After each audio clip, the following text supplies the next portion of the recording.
அனைவருக்கும் வணக்கம். இன்று செவ்வாய்க்கிழமை 14ஆம் திகதி ஐப்பசி மாதம் 2025ஆம் ஆண்டு.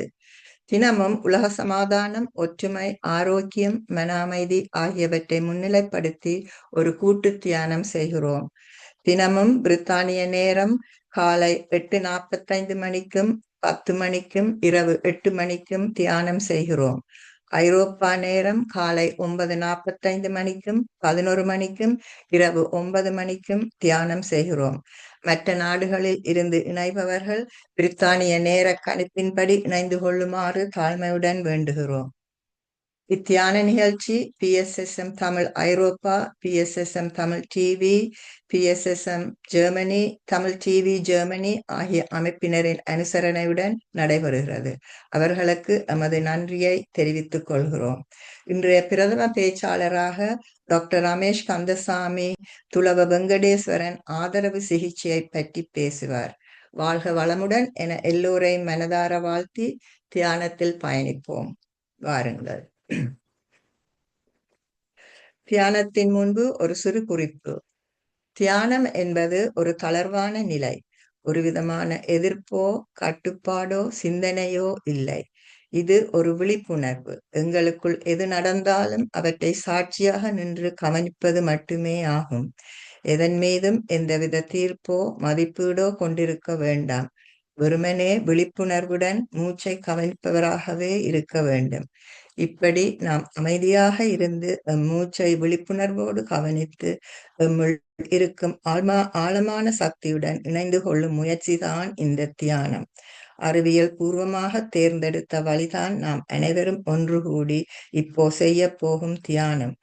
தியானத்தின் போது தொண்டை வறட்சி ஏற்படும் வாய்ப்பு உண்டு. ஆகவே இளம் சூடான நீரை தியானத்தின் முன்பும் பின்பும் அருந்தினீர்களே ஆனால் அதனால் பயன் கிடைக்கும். தியானம் செய்யும் முறையை பார்ப்போம். வசதியான ஆசனத்தில் அமர்ந்து கொள்ளுங்கள். தரையில் இருக்க விரும்புவோர் சப்பானி கட்டி கொண்டு இருக்கலாம். கண்ணாடி அணிந்திருப்போர் தயவு செய்து கழற்றி வைத்து விடவும். உடலை தளர்ச்சியாகவும் தலையை நேராகவும் வைத்துக் கொள்ளுங்கள். கைவிரல்களை ஒன்றோடு ஒன்று கோர்த்து மடி மீது வைக்கவும்.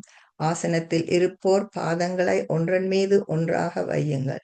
இப்போ கண்களை மென்மையாக மூடிக்கொண்டு உங்கள் முழுமையான கவனத்தையும் உங்களின் இயல்பான இயற்கையான சுவாசத்தின் மேல் செலுத்தவும். உள்ளே வரும் ஒவ்வொரு மூச்சையும் வெளியே விடும் ஒவ்வொரு மூச்சையும் கவனித்தபடியே இருங்கள். எண்ணங்கள் வந்தால் அவற்றில் கவனம் செலுத்தாமல் மீண்டும் மீண்டும் சுவாசத்தின் மேல் கவனம் செலுத்துங்கள். இப்போது இசை தியானம் வழங்கப்படும். அமைதியாகவும் மகிழ்ச்சியாகவும் மன நிறைவுடனும் தியானத்தில் இருங்கள். அறிவித்தல் வரும் வரை கண்களை திறக்க வேண்டாம். நன்றி.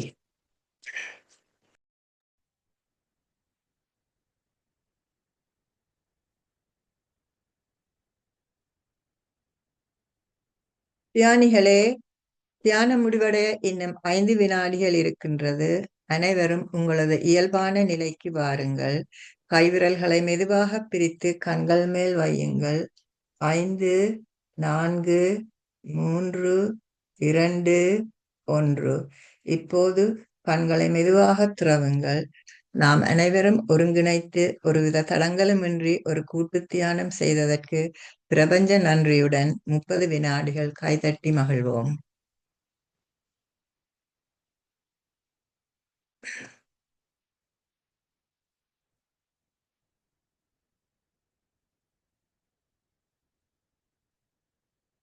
பிரபஞ்சத்தின் நல்ல ஆசியுடன் நாம் அனைவரும் ஒருங்கிணைந்து மன அமைதி, சமாதானம், ஆரோக்கியம் ஆகியவற்றை முன்னிலைப்படுத்தி ஒரு சக்தி வாய்ந்த கூட்டு தியானம் செய்தோம். நாம் நமக்காக செய்யும் இத்தியானம் கூட்டாக செய்யும் போது அது ஒரு சமுதாய சக்தியாக உருப்பெற்று வீடு, வீதி, நகரம், நாடு, உலகம் என்னும் அளவில் விரிவடையும் ஆற்றல் உடையது. இத்தகைய தியானத்தில் ஈடுபடுவதற்கு அனைவரையும் ஊக்குவிப்பதோடுமல்லாமல் அதற்கான வசதிகளை ஏற்படுத்தி கொடுக்கும் PSSM தமிழ் ஐரோப்பா, PSSM Tamil global, Tamil TV ஆகிய அமைப்பினருக்கும் இத்தலத்தை 3 வேளையும் இடைவிடாது நடாத்தி வரும் அதிபர் திருமதி ஸ்ரீகந்தராஜா அவர்களுக்கும் அவர்களுக்கு உதவி புரியும் குழுவினர் அனைவருக்கும் எனது மனமார்ந்த நன்றியை எல்லோர் சார்பிலும் தெரிவித்துக் கொள்கிறேன். மேலும் இன்று சிறப்பான இசையை வழங்கிய செல்வி மாஸ்டருக்கும் பதாதைகளை வழங்கிய ஸ்ரீ ஐயாவுக்கும் ஒளிப்பதிவு செய்து கொண்டிருக்கும் டாக்டர் சதா மனோ மாஸ்டருக்கும் எனது மனமார்ந்த நன்றியை எல்லோர் சார்பிலும் தெரிவித்துக் கொள்கிறேன். வாழ்க வளமுடன், வாழ்க வையகம், வாழ்க வையகம், வாழ்க வளத்துடன் என மனதார வாழ்த்தி உலகத்தில் சமாதானம், நல்லிரக்கம், அமைதி, ஆரோக்கியம், ஒற்றுமை ஏற்பட வழிவகை செய்வோம். இன்பமே சூழ்க, எல்லோரும் வாழ்க.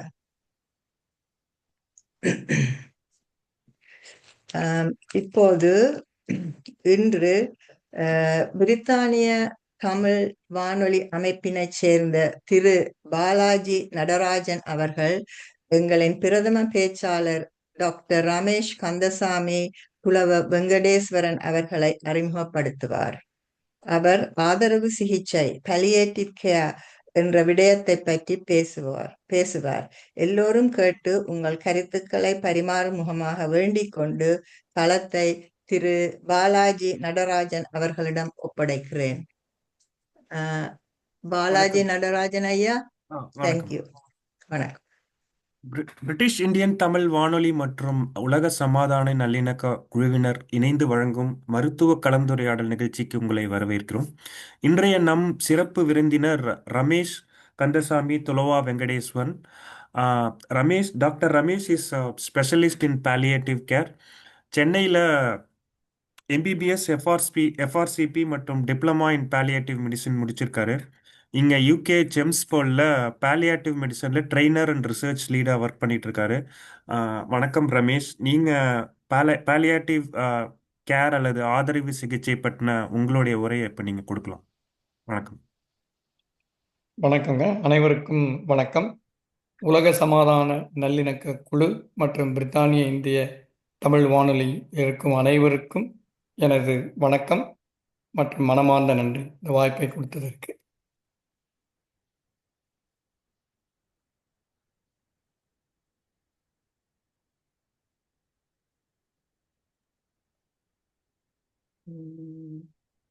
நான் ஷேர் பண்ணணும்னு பார்க்குறேங்க, ஆனால் வரமாட்டேங்குது. கிரீன் பட்டன் இருக்கு, கிரீன் பட்டனை ஷேர் பண்ணுங்க. இல்லை பண்ணால் அது ஆப்ஷன்ஸ் வர மாட்டேங்குது. உங்களுக்கு ஹோஸ்ட் தந்துருக்கு தானே? உங்களுக்கு ஹோஸ்ட் இருக்குல்ல, கொடுக்கலையா நீங்க? இருக்கு ரமேஷ் கோஸ்ட் தான் இருக்கு, உங்களுக்கு ஷேர் பண்ணலாமே டாக்டர். கீழே கீழே இருக்கிற கிரீன் ஷேர் பட்டனை அமர்த்துங்க. கிரீன் பட்டன் அமர்த்துங்க, எல்லாம் சரி வரும். சரி.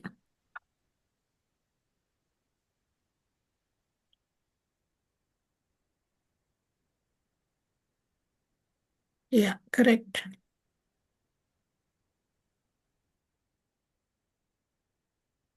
தெரியுதுங்களா? தெரியுது. சரி. ஸோ இப்போ palliative கேர் என்பது ஆதரவு சிகிச்சை. palliative மெடிசன் அப்படின்னா ஆதரவு மருத்துவம் அப்படிம்பாங்க. இதில் முதல்ல எடுத்த உடனே palliative கேர் ஸ்பெஷலிஸ்ட், ஆதரவு சிகிச்சை நிபுணர் அப்படின்னு சொல்லி வரவேற்பு தந்த பாலாஜி அவர்களுக்கு நன்றி. இது முதல்ல எடுத்தோடனே எப்படி ஆரம்பிக்கணும்னா, இப்போ ஒரு நண்பர்கள்லாம் ஒரு கூட்டமாக ஒரு சந்திப்போம், ஒரு 5-6 குடும்பங்கள் சந்தித்துட்டு இருப்போம் அப்படின்னா அவங்கவுங்க வந்து யார் யார் எந்தெந்த துறையில் இருக்காங்க அப்படின்னு சொல்லுவாங்க. இப்போ எடுத்தோடனே பார்த்தீங்கன்னா நான் வந்து இருதய சிகிச்சை நிபுணராக இருக்கேன் அப்படின்னா, ஓ பலே பலே அப்படின்னு உடனே ஆர்வமாக பார்ப்பாங்க. அதேமாதிரி அடுத்து வந்து நான் வந்து நுரையீரல் சம்மந்தப்பட்டதில் இருக்கேன், நான் ஓ அருமை. அவசர சிகிச்சை அருமையோ அருமை. அப்புறம் வந்து குழந்தை நல நிபுணர் பரவாயில்லையே அப்படிம்பாங்க. அப்புறம் ஒருத்தர் இன்ச்சு வந்து பார்த்தீங்கன்னா மனநல நிபுணர் அப்படிம்பார். அப்படியே கொஞ்சம் தள்ளி போவாங்க, அப்படியே உட்காந்துருந்தவங்க அப்படி கொஞ்சம் சேரெல்லாம் பின்னாடி போட்டுக்கிட்டு அப்படி போவாங்க. சரி, இவர்கிட்ட கொஞ்சம் நம்ம ஜாக்கிரதையாக இருக்கணும் அப்படின்னு. ஸோ கடைசியாக வந்து நான் போயிட்டு palliative கேர் ஆதரவு சிகிச்சை நிபுணர் அப்படின்னு சொன்னால் பாதி பேர் இடத்த விட்டு வெளியே போயிடுவாங்க. அந்த மாதிரி இல்லாமல் நல்ல மன தைரியத்தோடு நீங்கள் எல்லோரும் வந்திருக்கீங்க. அதனால் வந்து அதை மிகவும் கடமைப்பட்டிருக்கிறேன். உங்கள் அனைவருக்கும் பாராட்டு தெரிவிக்கிறேன். இது பாலியேட்டிவ் கேர் ஆதரவு சிகிச்சைன்னா உடனே வந்து அந்த ஒரு என்ன சொல்கிறது, ஒரு சோகமான இசை பின்னணியில் ஓடி அப்படியே கருப்பு கலராக எல்லாம் வந்து அப்படிலாம் நினைக்க வேண்டாம். அந்த மாதிரி எதுவுமே இருக்காது. நம்ம சாதாரணமாக வந்து இதுக்குள்ளே நம்ம போவோம். ஸோ முதல்ல பார்த்தீங்கன்னா பாலியேட்டிவ் கேர், இந்த ஹாஸ்பிஸ் அப்படின்றதை துவக்கி வைத்தவர்கள் வந்து டேம் சிசிலி சாண்டர்ஸ் அம்மையார் அவர்கள் தான் முதல்ல துவக்கி வச்சாங்க. 1967ஆம் ஆண்டு இங்கே இங்கிலாந்தில் தான் முதலில் துவங்கப்பட்டது. சென்ட் கிறிஸ்டபர் ஹாஸ்பிஸ் அப்படின்ற இடத்துல தான் துவக்கி வச்சாங்க. இவங்களுடைய சிறப்பு பார்த்தீங்கன்னா, இப்போ இந்த படத்தை பார்த்து நீங்கள் கண்டுபிடிச்சிருப்பீங்க. முதல்ல வந்து அவங்க ஒரு செவிலியராக தன் பயணத்தை தொடங்கி, அதுக்கப்புறமா சோஷியல் ஒர்க்கர், சமுதாய பணியாளர்களாக மாறி, அதுக்கப்புறமா மறுபடியும் போய் மருத்துவம் படிச்சிருக்கிறாங்க. ஒரு தடவை மருத்துவம் படிக்கிறதுக்கே நம்மளால் முடியலை, கடன் ரெண்டும் வெளியே வந்துடுது. இவங்க நர்ஸ் ஆகிட்டு அதுக்கப்புறம் இது முடித்து மருத்துவம் படித்து அதுக்கப்புறம் தான் இந்த ஒரு எண்ணம் அவங்களுக்கு வந்தது. சரி, நம்ம இந்த பாலியேட்டிவ் கேர் ஹாஸ்பிஸ் அப்படிங்கிறது நம்ம துவக்கணும் அப்படின்னு. இதில் என்ன பெரிய சிறப்பு இருக்குது பாலியேட்டிவ் கேர் ஹாஸ்பிஸ் அப்படின்றதுல பார்த்தீங்கன்னா, 4 விதமான பராமரிப்பு வந்து இங்கே இருக்குது. இப்போ எப்போவுமே நமக்கு வந்து ஒரு யோசிக்கிறது வந்து ஒரு நோய், பிணி, நான் திரும்ப திரும்ப நோய் அப்படின்னு சொன்ன ஒரு மாதிரி இருக்கும். அதனால நான் பிரச்சனைன்னு சொல்கிறேன் முடிஞ்ச வரைக்கும். என்னடா அது ஒரே நோயாக இருக்கே அப்படின்ற மாதிரி தெரிஞ்சிடக்கூடாது. அதனால் பிரச்சனைன்னு நான் சொல்கிறேன். இப்போ நம்ம பிரச்சனைகளை பார்த்தீங்கன்னா உடல் சார்ந்த பிரச்சனைகள், அதுதான் வந்து நமக்கு எல்லாருக்குமே தெரியும். ஒரு ஒரு இருமல் சளியா அப்படி போகிறோம், போய் மருந்து எழுதி கொடுக்குறாரு மருத்துவர், அதை வாங்குகிறோம், சாப்பிட்றோம், அப்புறம் இருமல் சளி சரியாக போயிடுச்சு, சரி போங்க அப்படின்னு. ஸோ அது வந்து இங்கே வந்து பயாலஜிக்கல் இல்லைன்னா ஃபிசிக்கல் அப்படின்னு சொல்கிறாங்க. உடல் சார்ந்த பிரச்சனைகள், அதை வந்து பராமரிக்கணும். இதுதான் முக்காவாசி இடத்துல இருக்கும். ஆனால் பாலியேட்டிவ் கேர் ஆதரவு சிகிச்சையில் பார்த்தீங்கன்னா ஒரு முழு மனிதனாக ஒருவரை நாம் அணுகுவது, ஒரு முழு மனிதராக அவர்களுக்கு தேவையான சேவையை செய்வது, பராமரிப்பது அப்படின்றது தான் இதனுடைய முழு அர்த்தம். ஸோ ரெண்டாவது பார்த்தீங்கன்னா சைக்கலாஜிக்கல், மனம் சம்பந்தப்பட்ட பிரச்சனைகள் இருந்துச்சுன்னா, மனம் சம்பந்தப்பட்டனா என்ன வரும்? இப்போ நமக்கு ஒரு படபடப்பு இருக்கலாம், ஒரு மன அழுத்தம் இருக்கலாம். ஸோ இதை வந்து எப்படி வெறும் மாத்திரையை மட்டும் கொடுத்துட்டு, இப்போ மாத்திரையை கொடுக்கும்போது பார்த்தீங்கன்னா ஒரே ரொம்ப சோகமாக இருப்பாங்க, அதை பற்றிலாம் நமக்கு பிரச்சனையே இல்லை அப்படின்னு சொல்லிட்டு மருத்துவரை கடை எழுதி கொடுத்து இருந்தாங்க 4 சாப்பிடுங்க அப்படின்னு சொல்லி அனுப்பிடலாம். அப்படி கிடையாது இந்த துறை. இந்த துறையில் அவங்க எப்படி இருக்கிறாங்க, அவங்க மன நலம் எப்படி இருக்குது அப்படின்றத பார்த்து அதுக்கு நம்ம என்ன செய்யணும், எப்படி நம்ம உதவி செய்யலாம் அப்படின்னு யோசிக்கிறது. மூணாவது வந்து சோஷியல் வந்து நம்ம சமுதாயம், சமூகம் அப்படின்னு அர்த்தமாக புரிஞ்சாலும் அது ஆரம்பிக்கும் இடம் வந்து நமக்கு எல்லாருக்குமே தெரியும், குடும்பம். ஸோ இந்த ஒரு துறையில் பார்த்தீங்கன்னா வெறும் பாதிக்கப்பட்ட நபருக்கு மட்டும் இல்லாமல் அவர்கள் குடும்பத்தாரையும் சேர்த்து பராமரிப்பது. ஏன்னா ஒரு ஆதரவு சிகிச்சை அப்படின்னு சொல்லிட்டு, ஆதரவு வந்து எப்போவுமே பார்த்தீங்கன்னா நபரை பார்த்து பேசுவாங்க, முன்னாடி இருக்கிறவங்க கூட்டு போவாங்க, அப்படியே விட்டுருவாங்க. ஏன்னா அவங்களுக்கு எவ்வளோ படபடப்பு இருக்கும் வீட்டில் இருக்கிறவங்களுக்கு, குடும்பத்தில். ஸோ அவங்களே பராமரிப்பது, அப்படியே குடும்பத்தை பராமரிப்பதுன்னா அது அப்படியே அவங்களுடைய இப்போ தூரத்து சொந்தக்காரங்க, இப்போ கூட இருக்கிறவங்க, நண்பர்கள் எல்லாரையும் ஒரு குடும்பமாக, ஒரு சமூகமாக பராமரித்தல் தான் சோஷியல் மாடல். அப்புறமா ஸ்பிரிச்சுவல்ன்றது நான் சொல்லவே தேவையில்லை, உங்களுக்கு எல்லாருக்குமே நீங்கள் தான் எனக்கு சொல்லிக் கொடுக்கணும் ஸ்பிரிச்சுவல்னால் என்ன எப்படின்னு. நான் உங்களுக்கு சொல்லவே தேவையில்லை, ஏன்னா அந்த துறையில் நீங்கள் எல்லோரும் இருக்கீங்க, மிக சிறப்பாக செயல்பட்டு வந்துட்டுருக்கிறீங்க. ஆன்மா சம்பந்தப்பட்ட ஆதரவு, இப்போ ஆன்மா சம்பந்தப்பட்டதுன்னா ஆன்மீகத்தில் வந்து பல வகைகள் இருக்குது. மதம் சார்ந்த ஆன்மீகம் இருக்குது, மதம் இல்லாத ஆன்மீகம் இருக்குது. ஸோ இன்னும் ஒரு சின்னதாக அப்படி சொல்லணும் அப்படின்னா அவரவர்கள் நம்பிக்கை. ஸோ அந்த நபருக்கு என்ன நம்பிக்கை இருக்குது, அந்த நம்பிக்கையின் பால் நம்ம எப்படி வந்து அதை வந்து நம்ம பராமரிக்க முடியும் அப்படின்னு பார்க்கறது தான் இந்த ஹோலிஸ்டிக் கேர், முழுமையான ஆதரவு, அதை பராமரிப்புன்றது. இதுதான் பாலியேட்டிவ் கேரில் மிக மிக முக்கியமானது.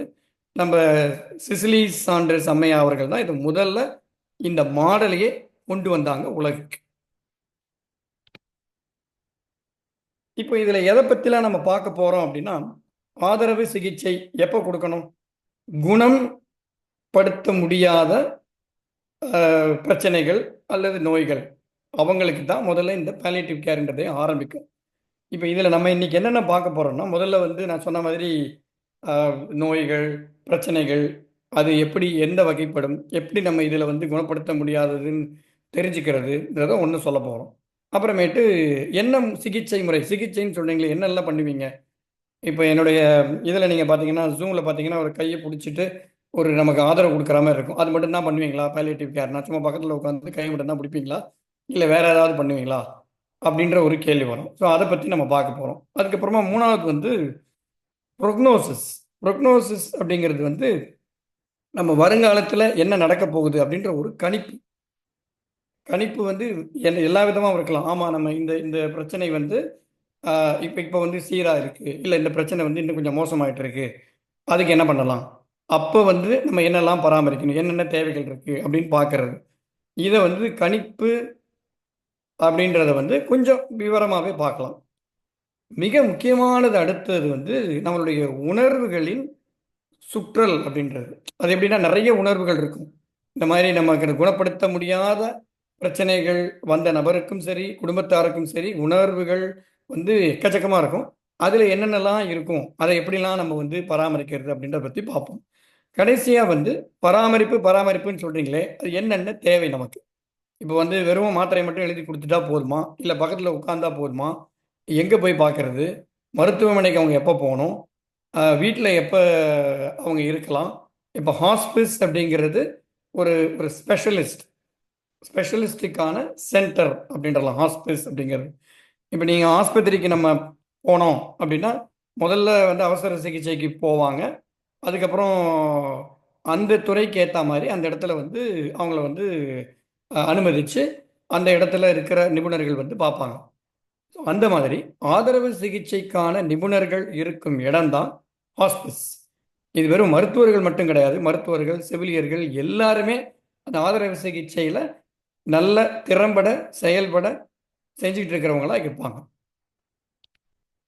இப்போ முதல்ல பார்த்தீங்கன்னா, நான் சொன்ன மாதிரி என்னது குணப்படுத்த முடியாதுன்றதுக்கெல்லாம் போகாமல் நம்ம சாதாரணமாக பார்ப்போம்.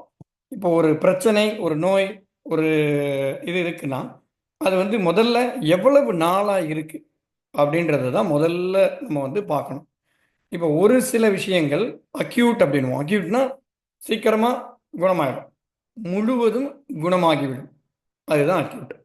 இப்போ ஒரு சில நாட்கள் இல்லைன்னா ஒரு சில வாரங்கள் மட்டும்தான் அந்த பிரச்சனை நமக்கு இருக்கும். நான் முன்னாடியே சொன்ன மாதிரி ஒரு இருமல், சளி, ஒரு தலைவலிக்கு 1000 காரணங்கள் இருக்குது. பட் நான் சாதாரணமாக சொல்கிறது ஒரு சாதாரண தலைவலி, ஒரு 4 நாளாக தூங்கலை, அப்படி இங்கே அங்கேன்னு ஒரு பிரயாணத்தில் இருந்தோம் அப்படின்னா அந்த வலி ஓகே, வீட்டில் வந்து அமைதியாக நீங்கள் வந்து ஓய்வு எடுத்தீங்கன்னா சரியாக போயிடும் அப்படின்ற மாதிரி ஒரு சில விஷயங்கள் இருக்கிறது மட்டும்தான் அக்யூட் அப்படின்னு. இப்போ க்ரானிக் அப்படின்னு வந்துச்சுன்னா சில பிரச்சனைகள் நமக்கே தெரியும், அது வந்து முழுவதும் குணப்படுத்த முடியாத பிரச்சனைகள். ஏதாவது ஒரு பிரச்சனை மாசக்கணக்காக வருடக்கணக்காக இருந்துச்சுன்னா அப்போ வந்து அந்த பிரச்சனை வந்து முழுவதும் குணப்படுத்த முடியாது. இப்போ எப்படி சளி இருமல் இருந்துச்சுங்க, ஆன்டிபயோட்டிக் மருந்து கொடுத்தாங்க, இப்போ சளி இல்லை, எக்ஸ்ரேல பார்த்தோம் அதில் முன்னாடி இருந்துச்சு, இப்போ பார்த்தீங்கன்னா கிளியர் ஆகிடுச்சு அப்படின்னு சொல்ல முடியாத நிலைமையில் இருக்கிற பிரச்சனைகள் தான் க்ரானிக் இல்னஸ் அப்படின்னு சொல்லுவோம். அதில் வந்து இப்போ உதாரணத்துக்கு இப்போ சர்க்கரை வியாதி, இரத்த கொதிப்பு எல்லாமே நம்ம எடுத்துக்கலாம்.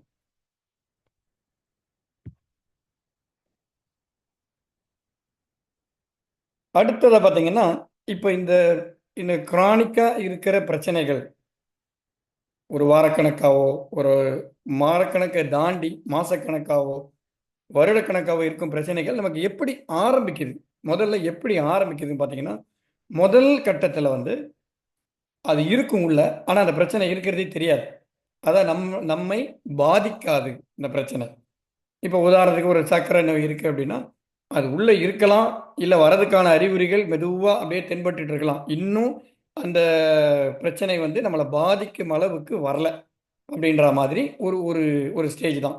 இப்போ நீங்கள் இதுவே வந்து இன்ஃபெக்ஷன் அப்படின்றதுல நீங்கள் சளி, இருமல் சளி, நெஞ்சில் இருக்கிற சளி அப்படின்னு எடுத்துக்கிட்டிங்கன்னா அது உள்ளே இருக்கும், நமக்கு ஆனால் தெரியாது. ஒரு 2 தடவை 3 தடவை இருமல் அப்படி வரும்னு வச்சுக்கோங்களேன். அதுக்கப்புறம் வந்து ஆன்செட் அப்படிங்கிறது வெளியே தெரியும், ஓகே நான் வந்துட்டேன், இது இருக்கேன் அப்படின்னு நமக்கு சொல்லும். அக்யூட் ஆர் கிரைசிஸ் அப்படிங்கிறது முழுவதும் குணப்படுத்தக்கூடிய நிலைமையில இருக்கிற பிரச்சனைகள். கிரைசிஸ் அப்படிங்கிறது திடீர்னு நமக்கு தெரியாது. திடீர்னு பார்த்தீங்கன்னா ஒரு மயக்கம் வர மாதிரி இருக்கும், ரத்த கொதிப்பு இறங்கி இருக்கலாம், ஏறி இருக்கலாம், எப்படி வேணாலும் இருக்கலாம். ஓ, இந்த மாதிரி பிரச்சனை இருக்கா, சரிங்க நாங்கள் ஆஸ்பத்திரிக்கு போகிறோம் அப்படின்ற மாதிரி விஷயங்கள்லாம் வந்து கிரைசிஸ். இப்போ அடுத்தது ஸ்டேபிள். இப்போ கிரைசிஸ்ல இருந்து மருந்து மாத்திரை எல்லாம் கொடுத்து அதுக்கப்புறம் சில பரிசோதனைகள்லாம் பண்ணி தேவைப்பட்ட ரத்த பரிசோதனை மற்ற டெஸ்ட்டுகள்லாம் பண்ணி முடிச்சு இதுக்கெல்லாம் வந்து ஒரு வழி எனக்கு தெரிஞ்சு போச்சு, இதுதான் பிரச்சனை, இதுதான் தீர்வு, அதை நான் பண்ணிட்டேன் அப்படின்னு சொல்லி முழுவதும் ஒரு நிலையான தன்மையோடு இருக்கிறது தான் ஸ்டேபிள். இது வரைக்கும் வந்து நம்ம வந்து இந்த ஆதரவு சிகிச்சை நிபுணர்கள் வந்து இந்த மாதிரி இருக்கிற நபர்களை வந்து நாங்கள் பார்க்கவே மாட்டோம். ஏன்னா எல்லாமே ஒரு ஒரு சீராக இருக்குது, குட்டி அளவில் தான் பிரச்சனைகள் இருக்குது, அதை தீர்க்க முடியும், அதை தீர்க்கவும் தீர்த்தாச்சு, தேவையான மருந்து கொடுத்து ஒரு நிலையானதாக ஆக்கியாச்சு. இப்போ இதுக்கு கீழே இருக்கிற அன்ஸ்டேபிள் டவுன்வேர்ட் அப்படிங்கிறவங்கள தான் நாங்கள் வந்து பார்ப்போம். அப்படின்னா நம்ம மருந்து கொடுத்தாச்சு, கொடுத்த பிறகும் முழுவதும் சரியாகவில்லை, இந்த பிரச்சனை அப்படியே தான் இருக்குது, அந்த நோய் அப்படியே தான் இருக்குது, திரும்ப திரும்ப வந்துக்கிட்டே இருக்குது, அதனால் வந்து நிறைய விளைவுகள் வர ஆரம்பிச்சிருச்சு, அந்த அந்த பிரச்சனை மட்டும் இல்லாமல் அந்த பிரச்சனையை தாண்டி வேற ஒரு பிரச்சனையும் கூடவே வருது அப்படிங்கிறப்ப, ஓ சரி, இது வந்து முழுவதும் குணப்படுத்த முடியாது போல அப்படின்னு சொல்லிட்டு எங்ககிட்ட வருவாங்க, ஆதரவு சிகிச்சை நிபுணர்கள்கிட்ட வருவாங்க. கடைசியாக வந்து நமக்கு முன்னாடியே சொன்ன மாதிரி ஒரு இது இந்த இந்த இந்த பேச்சே வந்து ஒரு மாதிரி கொஞ்சம் இறுக்கமாக இருக்கிற மாதிரி தோணும். அந்த மாதிரி இருக்க தேவையில்லை, நம்ம வந்து எதையுமே தவிர்க்க முடியாது. இப்போ இதே மாதிரி பிரச்சனைகள் வந்து தொடர்ந்து மோசமாயிட்டே போச்சுன்னா ஒரு துரதிருஷ்டவசமாக அந்த இறப்பு நிலையை கூட அடையிற அளவுக்கு நபர்கள் இருப்பாங்க. ஸோ இதுவும் சேர்த்து தான் இந்த பாலியேட்டிவ் கேர் ஆதரவு சிகிச்சையில் வந்து நாங்கள் பார்ப்போம். இப்போ இதை டக்குன்னு என்னடா இவ்வளவு 8 7 8 இருக்குதே, இதை உட்காந்து எப்படி யோசிக்கிறது, நம்ம குட்டியாக வச்சுப்போம் அப்படின்னு பார்த்தீங்கன்னா இந்த 5 இதை நீங்கள் வச்சுக்கலாம். அதாவது இனிஷியல் முதல் எடுத்தெடுப்பில் ஒரு பிரச்சனை வருது, ஸ்டேபிள் பிரச்சனை இருக்குது ஆனால் மருந்து மாத்திரைகள்லாம் கொடுத்து ஒரு மாதிரி கட்டுப்பாட்டில் வச்சுருக்கோம், அன்ஸ்டேபிள் கட்டுப்பாட்டில் வைக்க முடியல, டெட்டீரியோரேட்டிங் கட்டுப்பாடை இழந்ததுனால அது வந்து பல பிரச்சனைகளை கொண்டு வந்து குறைஞ்சிக்கிட்டே வருது, லேட் ஸ்டேஜ் அப்படிங்கிறது கடைசி தருவாயில் அந்த பிரச்சனைகள் இருக்குது அப்படின்னு தெரிஞ்சுக்கலாம். ஸோ முன்னாடியே சொன்ன மாதிரி எவ்வளவு நாள் இந்த பிரச்சனைகள் இருக்குன்றதை வச்சு நம்ம பார்க்கணும். அப்புறம் இன்னொரு முக்கியமான விஷயம் பார்த்தீங்கன்னா, இதே பிரச்சனை நம்மளுடைய எதிர்ப்பு சக்திக்கு ஏற்ற மாதிரி தான் நம்மளை வந்து அந்த பிரச்சனைகள் தாக்கும், எதுவாக இருந்தாலும் சரி. இப்போ நீங்கள் இருமல் சளி அப்படின்னு நான் சொன்னேன், ஒரு 20 வயசு நபர் வந்து ஒரு இருமல் சளி வருது, ஒரு ஜுரம் வருது, அது வேற மாதிரி இருக்கும். இப்போ இதுவே 50 வயசுக்கு வந்தால் வேற மாதிரி இருக்கும், இதுவே 70 வயசுக்கு வந்தால் வேற மாதிரி இருக்கும், 90 வயசுக்கு வந்தால் வேற மாதிரி இருக்கும். இது என்னன்னா நம்மளுடைய எதிர்ப்பு சக்தி. சாதாரணமாகவே எதிர்ப்பு சக்தி நம்ம சொல்லுவோம் இல்லையா, ஓ சின்ன பசங்களுக்கு என்ன தெரியும், அவன் காலைல கூட சாப்பிட்டுட்டா ஜீரணம் ஆகிடும் அப்படின்வோம், அந்த மாதிரி ஒரு வயசில் சுற்றிட்டு இருப்பாங்க அப்படின்னு நமக்கு சொல்கிற மாதிரி கொஞ்சம் வயது ஆக ஆக யாருக்குனாலும் வயதாகனா உங்களுக்கு தான் எங்களுக்கு தான் அவங்களுக்கு தான் இவங்களுக்கு தான் அப்படின்னு கிடையாது, எல்லாருமே அந்த அந்த பயணத்தில் போயே தீருவோம், அது அடுத்தடுத்த ஸ்டேஜுக்கு நம்ம போய் தான் தீருவோம். ஸோ அது வந்து முக்கியமான ஒன்றா இருக்கும். ஏன்னா பிரச்சனை ஒன்று தான், ஆனால் அதே இருமல் சளி ஒரு 70 வயது உள்ள நபர்களுக்கு வந்துச்சுன்னா அவங்களுக்கு அது எப்படி தாக்கும், அது வந்து இன்னும் கொஞ்சம் சிவியராக கூட இருக்கலாம் அப்படின்னு நம்ம பார்க்கணும். இப்போ நம்ம வந்து ஒரு பிரச்சனை பற்றி நம்ம பேசணும். இப்போ உதாரணத்துக்கு சர்க்கரை நோய் அப்படின்னும், இப்போ சில நபர்களுக்கு வந்து பார்த்திங்கன்னா நிறைய பிரச்சனைகள் இருக்கும், ஒன்று மட்டும் இருக்காது. துரதிருஷ்டவசமாக பார்த்தீங்கன்னா நிறைய இப்போ சர்க்கரை நோய் இருக்கும், இருதய நோய் இருக்கும், இப்போ வந்து சிறுநீரக பிரச்சனை இருக்கும், அப்புறம் வந்து பக்கவாத பிரச்சனை இருக்கும், அப்புறம் நரம்பு தளர்ச்சி நரம்பு சம்மந்தப்பட்ட பிரச்சனைகள் இருக்கும். இப்போ இதில் பார்த்தீங்கன்னா ஒன்னொன்னும் எந்த அளவில் இருக்குது அப்படின்னு நம்ம பார்க்கணும். இப்போ சர்க்கரைனா அது வந்து நம்ம கட்டுப்பாட்டில் இருக்குதா, இல்லை தாண்டி போயிடுச்சா, விளைவுகள் வந்துடுச்சா.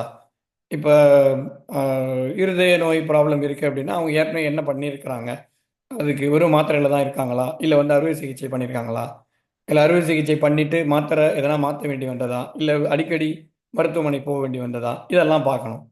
இப்போ வந்து சிறுநீரகம் சம்மந்த பிரச்சனை இருக்குது அப்படின்னா அதனால் வந்து சில மருந்துகள் நம்ம கொடுக்க முடியாமல் நிலைமையில இருக்குமா, இல்லை மருந்துகள் வந்து குறைந்த அளவில் நம்ம கொடுக்க வேண்டியிருக்கா, முழு அளவு கொடுக்காம குறைந்த அளவு கொடுக்க வேண்டியிருக்கா, இதெல்லாம் வந்து நம்ம வந்து இப்போ எங்களை பார்த்தீங்கன்னா எங்களை எங்களை கையை லேசாக அப்படி கட்டி போகிறோம்.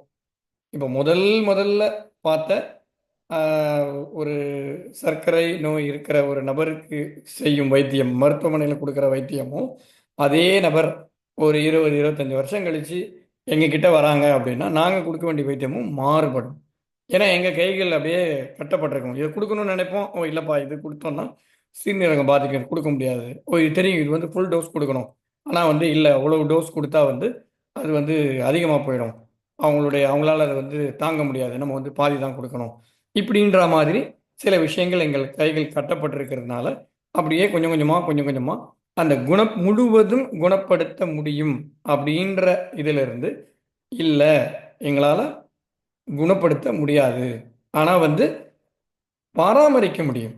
இப்போ குணப்படுத்த முடியாது அப்படின்னா இப்போ நம்ம இப்போ இந்த காலத்துலேயும் நான் பார்த்துருக்கேன் திரைப்படங்களை, நீங்கள் அதெல்லாம் திரைப்படங்கள்லாம் பார்ப்பீங்களான்னு தெரியல.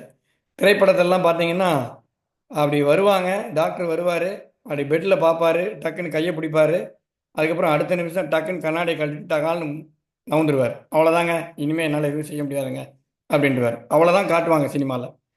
இதை விட ஆதரவு சிகிச்சையை மோசமாக வேறு எங்கேயுமே காட்ட முடியாது. ஏன்னா அதுக்கப்புறம் தான் கேமே. அப்படி போயிட்டு அதுக்கப்புறம் என்ன பண்ணுறது?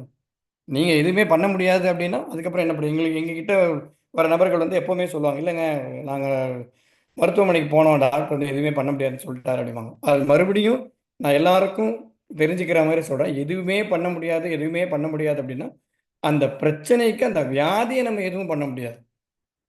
அந்த வியாதி ஒரு சர்க்கரை நோய் இருக்கு, அது வந்து ஏகப்பட்ட விளைவுகள் வந்துருச்சு அப்படின்னா அதை ஒன்றும் பண்ண முடியாது.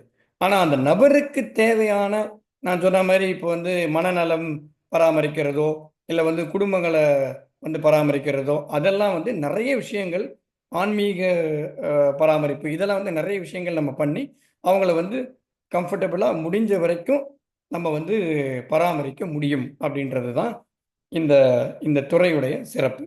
இப்போ நான் அந்த கண்ணாடியை கழட்டுறதை சொன்னேன், இது ஒரு உண்மையாக நடந்த சம்பவம். ஏன்னா ஒரு 25 வருஷத்துக்கு முன்னாடி 2000 அப்போ வந்து நான் சென்னையில் இருந்தேன். சென்னையில் இருக்கிறப்போ ஒரு கிளினிக் வச்சுருந்தேன். அப்போ வந்து என்னுடைய நண்பன், இதை பார்க்குறானான்னு தெரியல, எப்படியாவது பார்த்துருவான், இதை எப்படியாவது அவனை கொண்டு போய் சேர்த்துரும், இந்த பிரபஞ்சம் வந்து அவனை கொண்டு போய் சேர்ந்துடும் அவனுக்கு. அவன் வந்து பொறியாளர் ஐடியில் நிபுணராக இருக்கான். இப்போ பார்த்தீங்கன்னா அப்போ தான் முடித்த சமயம், நாங்கள் 2 பேரும் பள்ளி காலத்தில் நண்பர்கள். அவன் வந்தான், எனக்கு வந்து நெஞ்சில் சளி இருக்குன்னா, ஜுரம் இருக்குன்னா நம்ம வந்து பார்த்தோம், செக் பண்ணிவிட்டு ஸ்டெத்தஸ்கோப்லாம் வச்சுட்டு பண்ணிவிட்டு, நிஜமாலே எனக்கு வந்து இங்கே ஏதோ அரிப்பு வந்து கண்ணாடியை கழட்டிட்டேன் நான் தெரியாமல். அவனுக்கு அழகாக அந்த ஸ்டெத்தஸ்கோப்பை வச்சுட்டு அப்படி கண்ணாடி கழட்டி வச்சேன்.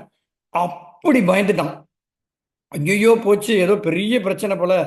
ஏய் என்னடா சொல்கிறா எப்படின்னா, ஏய் என்னடா பிரச்சனை, ஏன்டா ஒழுங்காக தானடா வந்த, சாதாரண ஜுரத்துக்கு ஏன்டா இப்படி இது பண்ணுற அப்படின்னாலே, நீ வர சொல்கிற எதுவும் சொல்ல மாட்டேங்கிற, கண்ணாடியை வேற கழட்டிட்டேன், நான் என்ன கண்ணாடி கழட்டினா ஒரு பிரச்சனையான்ற மாதிரி. இப்போ இதுதான் திரைப்படத்தில் சித்தரிக்கிறது. அப்படிலாம் இருந்துடாம நம்ம வந்து தெளிவாக பொறுமையாக பார்த்து நம்மளுடைய இதெல்லாம் பார்த்து நம்ம சொல்லணும், என்ன நடக்குது அப்படின்றத காட்டணும். இப்போ அந்த மருத்துவர் அந்த பக்கம் போனதுக்கப்புறம் தான் நடக்குமே, என்ன நடக்குது. இப்போ நீங்கள் வீட்டுக்கு கூப்பிட்டு போங்க, வீட்டுக்கு கூப்பிட்டு போய் என்ன பண்ணுறது, அடுத்து என்னது அப்படின்ற கேள்வியே பதில் வராது. அந்த பதில் தான் ஆதரவு சிகிச்சை, ஆதரவு மருத்துவம் எல்லாமே. இப்போ கடைசியாக ஒன்று போட்டிருக்கேன், மொபிலிட்டி அப்படின்னு போட்டிருக்கேன். இப்போ நடக்கிற தன்மை வந்து அது வந்து நமக்கு வந்து கொஞ்சம் கொஞ்சமாக சோர்வடைஞ்சு செயலிழக்க ஆரம்பிச்சிடும். அது வந்து மிக மிக முக்கியமான ஒன்று. இப்போ வந்து இவங்க வந்து ஆதரவு சிகிச்சை வேணுமா வேண்டாமா, அது உள்ளே வந்துட்டாங்களா இல்லையா அப்படின்னு பார்க்குறது வந்து இது ரொம்ப ரொம்ப முக்கியம். இப்போ நம்மளும் நிறைய பேர் பார்த்துருப்போம், ஒரு 6 மாதம் கழித்து பார்க்கல, திடீர்னு போய் பார்த்தோன்னா என்னப்பா ரொம்ப இழைச்சி போயிருக்க அப்படின்னு கேட்பாங்க. அதாவது சும்மா நம்ம ஒரு 20-30 வயசில் என்ன இளந்தாரி பிள்ளையா இருந்து இப்படி ஆகிட்டேன்றது வேற. நான் சொல்கிறது வந்து ஏதோ பிரச்சனை வந்து மருத்துவமனையில் வந்து சேர்ந்துருந்தாங்க, ஒரு 3 மாதம் இருந்தாங்க, இப்போ தான் வீட்டுக்கு வந்தாங்க, பார்த்தா வந்து ரொம்ப இழைச்சி போயிருக்காங்க அப்படின்னா, இப்போ அவங்களுக்கு வந்து உதவி தேவைப்படும். இது எதுக்கு அப்படின்னா, இப்போ நடக்கிறதுக்கு கடினமாக இருக்குது அப்படின்னா அது மிகப்பெரிய விஷயம், அதை வந்து நம்ம சாதாரணமாக எடுத்துக்கவே கூடாது. அவங்களுக்கு உதவி வந்து தேவைப்படும். பக்கத்தில் ஆள் இருக்கணும் கூட கூட்டிகிட்டு போகிறதுக்கு. அதே மாதிரி வந்து இப்போ பார்வை வந்து கொஞ்சம் கம்மி ஆகிடும் போக போக. இப்போ வந்து காது கேட்கும் தன்மை வந்து கொஞ்சம் குறைஞ்சிரும். இப்போ இதெல்லாம் இருக்கும்போது நீங்களே, அதாவது இந்த பிரச்சனையெல்லாம் இல்லாதவங்க யோசிச்சு பாருங்களேன். நம்ம பேசிகிட்டு இருக்கோம், ஒன்றுமே தெரியல, ஒரு மாதிரி மங்கலாக தெரியுது, ஆனால் சரியாக கேட்கல, திருப்பி திருப்பி சவுண்ட் வச்சு கேட்குறோம், வெறும் ஆயாசிக்கிறது மட்டும்தான் தெரியுது அப்படின்னா எவ்வளவு கஷ்டமாக இருக்கும் அந்த நிலைமை. ஸோ அவங்களுக்கு எப்படி நம்ம ஆதரவு அளிப்பது? சமாதானமாக இல்லை அப்படிதாங்க, அதெல்லாம் அப்படி தான் இருக்கும் வயசானா அப்படின்லாம் சொல்லக்கூடாது. அப்படிலாம் சொல்லாமல் அவங்களையும் நம்ம எப்படி பராமரிக்கிறது அப்படின்ற துறை தான் ஆதரவு சிகிச்சை. இப்போ சிகிச்சை முறைகள் பற்றி சொன்னோம். இப்போ முதல்ல எது நமக்கு முழுவதும் குணமடையக்கூடியதுன்னு பார்த்தீங்கன்னா அறுவை சிகிச்சை. ஏதாவது ஒரு பிரச்சனை இருக்குது அப்படின்னா சரி ஓகே நம்ம அறுவை சிகிச்சை பண்ணிடலாம் அப்படின்னா அது அந்த அந்த பிரச்சனையே விலக்கியாச்சு அப்படின்னு சொல்லலாம். அப்புறம் மருந்துகள், சாதாரண மருந்துகளும் இருக்குது. இப்போ ஸ்பெஷல் மெடிகேஷன்ஸ் போட்டிருக்கேன். இப்போ சில மருந்துகள்லாம் ஆதரவு சிகிச்சை நிபுணர்கள் மட்டும்தான் கொடுக்க முடியும். இப்போ ஒரு உடல் வலியில் வராங்க, அவங்களுக்கு மிகவும் மோசமாக இருக்குது, நம்ம இருக்கிறதெல்லாம் நம்ம சாதாரணமாக இதெல்லாம் நம்ம கொடுத்துட்டோம் அப்படின்னா, சாதாரணமாக இதெல்லாம் நம்ம பேராசிட்டமால் நான் சொல்லலை, அது சர்வலோக நிவாரணி, எதுக்கு எடுத்தாலும் பேராசிட்டமால்ன்றது ஒரு ஒரு தரப்பில் போயிட்டுருக்கு, அதை பற்றி நான் சொல்லலை.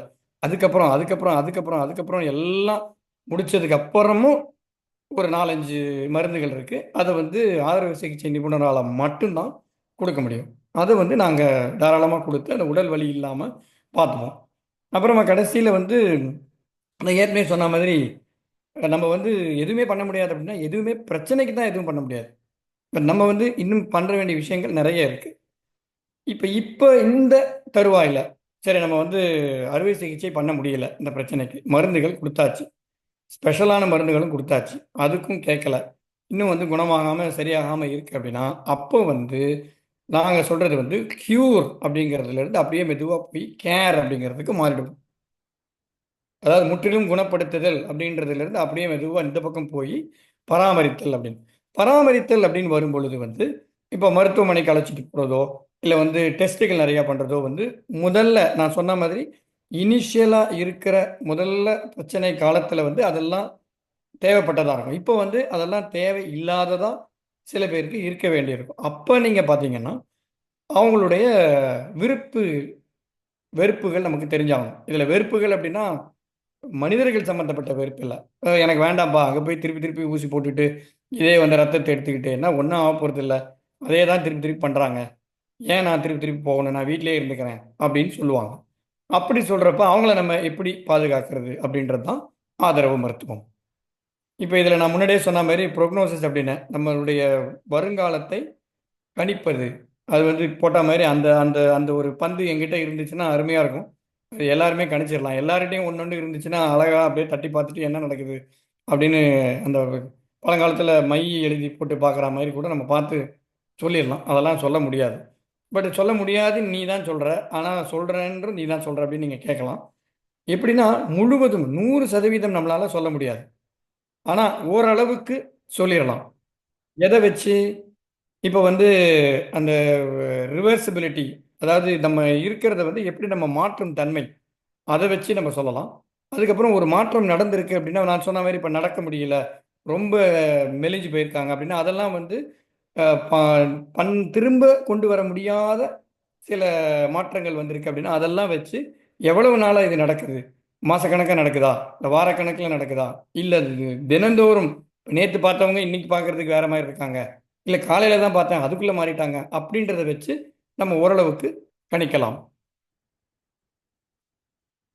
முக்கியமான ஒன்று உணர்வுகள், உணர்ச்சிகள். இதில் நமக்கு இப்போ அந்த படத்தில் இருக்கிற மாதிரி அந்த பொண்ணு பந்து அப்படியே மாற்றி மாற்றி போடுது, அது மாதிரி சிரிச்சுக்கிட்டு பண்ண முடியாது, இருந்தாலும் நம்ம அந்த உணர்வு நம்மளே தாக்கும். முதல்ல பார்த்தீங்கன்னா மறுத்தல். இப்போ எதனா ஒரு பிரச்சனை வருது, உங்களுக்கு இந்த பிரச்சனைங்க இது குணப்படுத்த முடியாதுன்னு சொன்னால் முதல்ல எல்லாமே, அதாவது அந்த பிரச்சனை மட்டும் இல்லை, எதுவுமே நமக்கு ஒரு நெகட்டிவாக ஒரு செய்தி நமக்கு வந்துச்சுன்னா முதல்ல மறுத்தல். இல்லைங்க, நான் இல்லைங்க, எனக்கு இல்லைங்க அப்படின்னு தான் முதல்ல வரும். அடுத்து கோபம். எனக்கு மட்டும் ஏன் இப்படி ஆச்சு, நான் ஒன்றுமே பண்ணலையே, நல்லா தானே பண்ணிட்டு இருந்தேன், எனக்கு மட்டும் ஏன் இந்த பிரச்சனைகள்லாம் வருது அப்படின்னு கோபம். மூணாவது நமக்கு அந்த இது மாதிரி பேரம் பேசுதல். பேரம் பேசுதல்னால் யாருக்கிட்ட, நம்ம உள்ளுக்குள்ளேயே நம்மளே பேரம் பேசிப்போம். சரி எனக்கு வந்துருச்சு, இருந்தாலும் நான் இதை பண்ணுறேன், இதை பண்ணால் இது சரியாயிடுமா, இதை பண்ணால் இது சரியாயிடுமா அப்படின்ற மாதிரி உள்ளுக்குள்ளேயே பேரம் பேசி, இது ஒரு பாதி நிலையில் நம்ம சரிதான் அப்படின்னு ஒத்துக்கொள்கிற மாதிரி ஒரு நிலை. அப்புறம் அந்த நிலைக்கு வந்தோடனே நமக்கு தெரிஞ்சிடும், ஐயோ என்னடா அது பிரச்சனை ஆயிடுச்சே, இது வந்து சமாளிக்க முடியாது அப்படின்னா டப்புன்னு வந்து மன அழுத்தத்தில் உள்ளே இறங்கி போயிடுவாங்க. அப்புறம் கடைசியில் பார்த்தீங்கன்னா, சரி இதை வந்து நம்ம ஒத்துக்கிட்டு தான் ஆகணும் போல அப்படின்னு ஒத்துக்கிட்டு அதுக்கப்புறம் அந்த பயணத்தை தொடங்குவாங்க. அப்போ தான் வந்து எது நமக்கு மிகவும் முக்கியமாக ஒரு பல வருடங்களுக்கு முன்னாடி இருந்ததோ அது வந்து இப்போ நமக்கு முக்கியமாக இருக்காது. இது வந்து பிரச்சனைக்கு உள்ளவங்க மட்டும் கிடையாது, பிரச்சனையே இல்லாதவங்க கூட இப்போ 20 வயசில் நம்ம பண்ணதை 40 வயசில் நம்ம பண்ண மாட்டோம். அது நம்ம முக்கியமாக இருக்காது. 40ல் பண்ணதை 60ல் பண்ண மாட்டோம். எனக்கு வந்து 59, அதனால் 60 பற்றி எனக்கு தெரியல. ஆனால் 51 வச்சு நான் சொல்கிறேன். 30, 40, 50 அப்படின்னு இழுத்தீங்கன்னா நான் அதை வந்து மாறி மாறி என்னுடைய பரிமாணங்கள் எல்லாமே மாறிட்டு தான் போகுது. இது வந்து சாதாரணமாகவே அப்படி இருக்குன்னா ஒரு ஒரு தீராத ஒரு பிரச்சனை இருக்கிறவங்களுக்கு மாறிக்கிட்டே இருக்கு.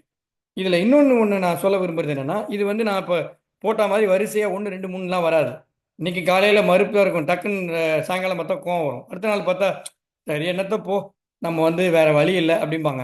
அப்பா அடா எல்லாத்தையும் ஒத்துக்கிட்டாங்க அப்படின்னு நம்ம நினச்சிடக்கூடாது. டக்குன்னு அடுத்த நாள் காலையில் வா வா கிளம்பு மருத்துவமனைக்கு போவோம் அப்படிம்பாங்க. இது வந்து புரிஞ்சுக்கணும். யாரு முதல்ல நாங்கள் மருத்துவர்கள், எங்களுடைய குழு புரிஞ்சுக்கிட்டு அதுக்கேற்ற மாதிரி நடப்போம். இதே மாதிரி குடும்பத்தினரும் இதை புரிந்து கொண்டு எல்லாரும் இணைந்து செயல்பட வேண்டும்.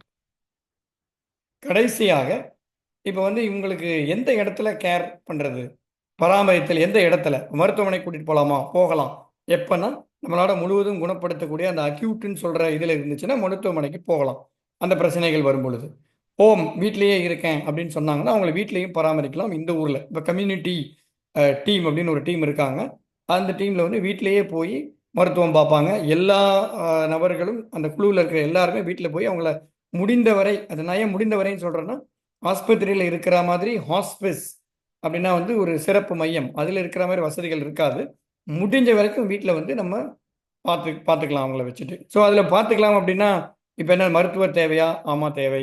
அதுக்கப்புறம் செவிலியர் தேவையா? ஆமாம். அவங்கள இப்போ நான் சொன்ன மாதிரி கூட நடத்தி கூட்டு போகிறதுக்கு, அப்புறம் வந்து சாப்பாடு ஊட்டணும்னா ஊட்டுறதுக்கு, அந்த மாதிரி விஷயங்களுக்கு தேவை.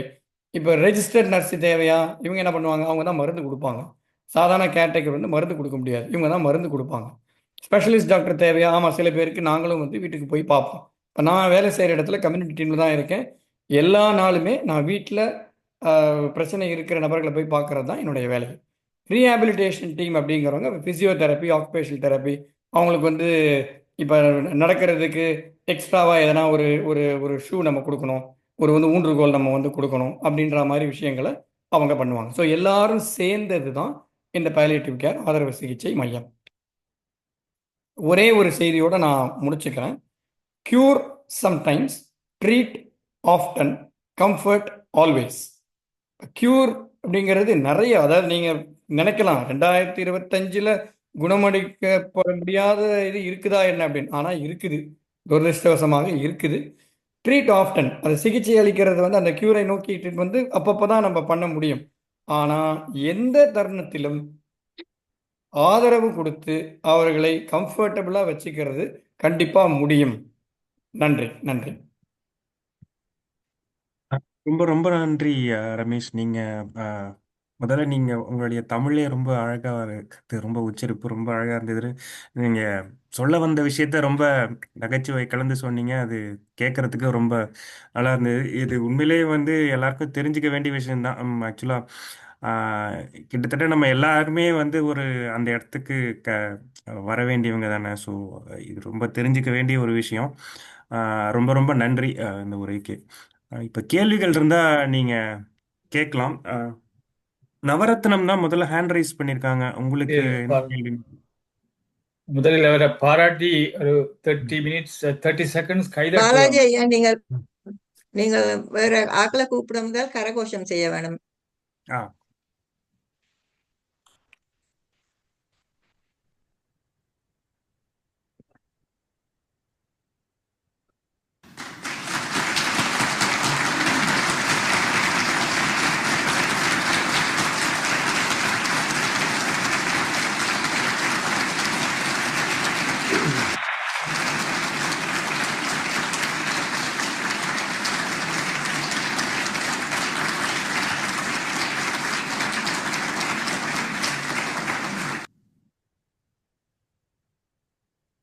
சரி, நீங்கள் இனி கூப்பிடலாம் பாலாஜி ஐயா. நன்றி. நவரத்னம், நீங்க கேட்கலாம். உங்களுக்கு ஏதாவது கேள்விகள் இல்லை ஏதாவது சொல்லுங்க. அன்மியூட் பண்ணியாச்சா? பேசுகிற கேட்குதா? கேக்குது, நீங்க பேசலாம். எல்லோருக்கும் வணக்கம். இன்று பேசிய டாக்டர் ரமேஷ் அழகாக வெளியேற்று கேரை பற்றி பல விஷயங்களும் கூறினார். இந்த தளத்தில் இருப்பவர்களுக்கு இது விளங்கப்படுத்தினார். அது இந்த பலியேற்று கேர் என்ற விஷயம் வயது போனவர்கள் மாத்திரமல்ல, இளம் ஆட்களுக்கும் தேவைப்படலாம். ஏனென்றால் சில நோய்கள், கேன்சர் கூடி இளம் வயதில் வரலாம். ட்ரீட் பண்ண முடியாமல் இங்கு பரவி இருந்தால் அவர்களுக்கு பலியேற்று கேர் தேவைப்படும் சிகிச்சை. அதோட சொன்ன முக்கியமான விஷயம் கம்பேஷனேட் என்றால் அவர்களுடைய மனத்தை உணர்ந்து ஆதரவாக இருப்பது ஒன்று. மற்றது அந்த கேர் ஹாஸ்பிட்டலில் ஆப்ரேஷன் பண்ணி இருக்கிற ஒரு நோயாளிக்கு என்ன மாதிரி கவனம் பார்க்குறோமோ அது மாதிரி இவர்களுடைய தேவையை பார்த்து கொள்ளவன். அது ஹை குவாலிட்டி கேர். மற்றது அவர் சொன்ன மாதிரி அந்த அந்த கவனிப்பில் உடல் சம்பந்தப்பட்டது, உணர்வு சம்பந்தப்பட்டது, மற்ற உறவினர்கள் சோஷியல் சம்பந்தப்பட்டது, அதோட ஆன்மீகம் சம்பந்தப்பட்ட விஷயங்கள் எல்லாம் அடங்க வேண்டும். நன்றாக இருந்தது. சில நோயாளிகள் ஹாஸ்பிட்டலில் கொஞ்சம் காலம் இருந்துட்டு கொஞ்சம் திருந்தினால் வீட்டிலே போய் பராமரிக்க வைப்பார்கள். சில நோயாளிகளுடைய உறவினர்கள் பலியேற்று கேருக்கு அனுப்பாமல் வீட்டிலேயே இறக்குமளவு வச்சு அதுக்குரிய நடவடிக்கைகளை ஹெல்த் டிபார்ட்மெண்ட்டுடைய உதவியோடு பிரைவேட்டாகவும் செய்வார்கள். அதை நான் பார்த்துருக்கின்றேன். ஹாஸ்பிட்டல்ன்றதுக்கு தமிழில் ஒரு கருத்து யாத்திரைகள் தங்குமிடம். இப்போ நாங்கள் ஒரு யாத்திரையில் போய் கொண்டிருக்கிறோம் எல்லாரும். ஆனால் இந்த யாத்திரைகள் ஒரு களைத்து போய் கடைசி நேரத்தில் இருக்கிற யாத்திரைகள், அவர்கள் தங்குமிடம் தான் இந்த ஹாஸ்பிட்டல் என்று தமிழிலே ஆக்கம் பார்த்தேன். இவ்வளவு நேரமும் என்னை பேசப்பட்டதுக்கு நன்றி கூறி விடைபெறுகின்றேன். வணக்கம். நன்றி நன்றி. டாக்டர் சரஸ் சிவலோகநாதன். நன்றி. எல்லோருக்கும் வணக்கம். நான் ஒரு retired consultant psychiatrist specialising in old age. மறுபடியாக நீங்கள் சொன்ன எல்லாமே எனக்கு நல்ல அழகாக வடிவாக விளங்கியது. எல்லாம் விவரமாக சொன்னீர்கள். டாக்டர் நவரத்னம் சொன்ன மாதிரி psycho social model and home treatment, அது எனக்கு என்னுடைய ப்ராக்டிஸ்லேயே இருந்தது. அது மாத்திரமில்லை, எனது கணவரையும் டிமென்ஷியாவோடு நான் வீட்டில் வச்சு பார்த்துட்டேன். அதனுடைய எனக்கு எல்லாம் நல்லா விளங்கியது. எனக்கு ஒரு கேள்வி என்னன்னா, உங்களுடைய சர்வீஸுக்கு கீழே நீங்கள் அநேகமாக டயபிட்டிஸ் அதை பற்றி எல்லாம் சொன்னீர்கள், மற்றவர்களை பற்றி சொல்லவில்லை. என்ன மாதிரியான கேசஸ் நீங்கள் ஹோம் ட்ரீட்மெண்ட்டில் செய்கிறீர்கள் என்றுதான் நான் கேட்குறேன். இல்லை, எல்லா விதமான பிரச்சனைகளும் நாங்கள் பார்ப்போம். எல்லா விதமான எந்த பிரச்சனை நீங்கள் சொன்னாலும், மனநலம் நீங்கள் சொல்கிற மாதிரி இப்போ டெமென்ஷியா இருக்கிறவங்களையும் பார்ப்போம். இப்போ கேன்சர், புற்றுநோய் இருக்கிறவங்களையும் பார்ப்போம். இப்போ நான் ஏன் டயபெட்டிஸ் சொன்னேன்னா, அது பொதுவாக இருக்கிறதுனால சொன்னேன். பெரிய பெரிய பேர்லாம் சொல்லி முதலே பயமுறுத்த வேணாம் அப்படின்னு நான் சொல்லலை. அது வெறும் ரேர் அல்ல. அந்த டயபெட்டிஸ் அது கிட்னி ஃபெயிலியர், ரீனல் ஃபெயிலியர் போய் அது அந்த ஸ்டேஜுக்குள்ள போனால் அது வித்தியாசம். ப்ராப்ளம் இருக்கு, நுரையீரல்ல பிரச்சனை. அதாவது எது நீங்க எடுத்துக்கிட்டாலுமே ஒரு ஆரம்பம், ஒரு முடிவு அப்படின்னு இருக்குது அந்த பிரச்சனையை பொறுத்தவரை. அந்த மாதிரி இருக்கிற எல்லாருமே நாங்க பார்த்துப்போம். இன்னொன்னு சொல்லுங்க. உங்களுக்கு யார் ரிஃபரல் தாரது? யார்கிட்ட இருந்து நீங்க ரிஃபரல்ஸ் எடுக்கிற? நீங்கள் உங்களோட சர்வீஸ் ரெஃபரன்ஸ்? ரெஃபரல் ரெஃபரல் வந்து ஜிபிஸ், அப்புறம் வந்து மருத்துவமனை, ஆஸ்பத்திரியில் இருக்கிற ஸ்பெஷலிஸ்ட் எல்லாரும் பண்ணுவாங்க. சோஷியல் சர்வீசஸ் ஆமா, எல்லாரும் யார் வேணாலும் பண்ணுவாங்க. யார் யாரெண்டாலும் வேணாலும் செல்ஃப் ரிஃபரலும் கொடுக்கலாமா? செல்ஃப் ரெஃபரல் கொடுக்கலாம். இப்போ இதில் என்னன்னா, இதில் 2 விதம் இருக்கு. அது ஆதரவு சிகிச்சையில் வந்து ஜென்ரல், ஸ்பெஷலிஸ்ட் அப்படின்னு இருக்கு. நிபுணர் விஷயங்களுக்கு வரப்போ தான் எங்ககிட்ட வருவாங்க. இப்போ ஜென்ரல் வந்து மித்தவங்க அவங்களே பார்த்துப்பாங்க. இப்போ நான் சொல்கிற இதில் வந்து ஒரு 90% வந்து எல்லாருமே அவங்களே வந்து பார்த்துப்பாங்க. இப்போ எல்லா நபர்களையும் நாங்கள் போய் பார்க்க மாட்டோம். எங்ககிட்ட அட்வைஸ் கேட்பாங்க. இந்த மாதிரி இருக்குது, என்ன பண்ணுறது அப்படின்னு கேட்பாங்க. பட் எல்லாரையும் நாங்கள் போய் பார்க்க மாட்டோம். ஆனால் எல்லாராலையும் முடியாத ஒரு லெவல் மேலே வந்துருச்சு, எக்கச்சக்க பிரச்சனை இருக்குது, என்ன பண்ணுறதுனே தெரில அப்படின்னா இப்போ எங்ககிட்ட வருவாங்க. நீங்க பெயின் ரிலீஃப் மெடிசன் எல்லாம் குடிப்பீங்களாக்கும் இல்ல? ஆமாம், பெயின் ரிலீஃப், ஆமாம், எல்லாமே கொடுப்போம். அதான் நாங்கள் மித்த பேர் கொடுக்க முடியாததை நாங்கள் கொடுப்போம். மல்டி டிசிப்ளினரி டீம் உங்களோட வேலை செய்கிறதா? ஆமாம், எல்லாருமே இருக்காங்க, எல்லாருமே ஸ்பெஷலிஸ்ட். Okay, thank you. நன்றி. தேங்க்யூ. நன்றி. அடுத்து கௌரிராஜ், நீங்க பேசலாம்.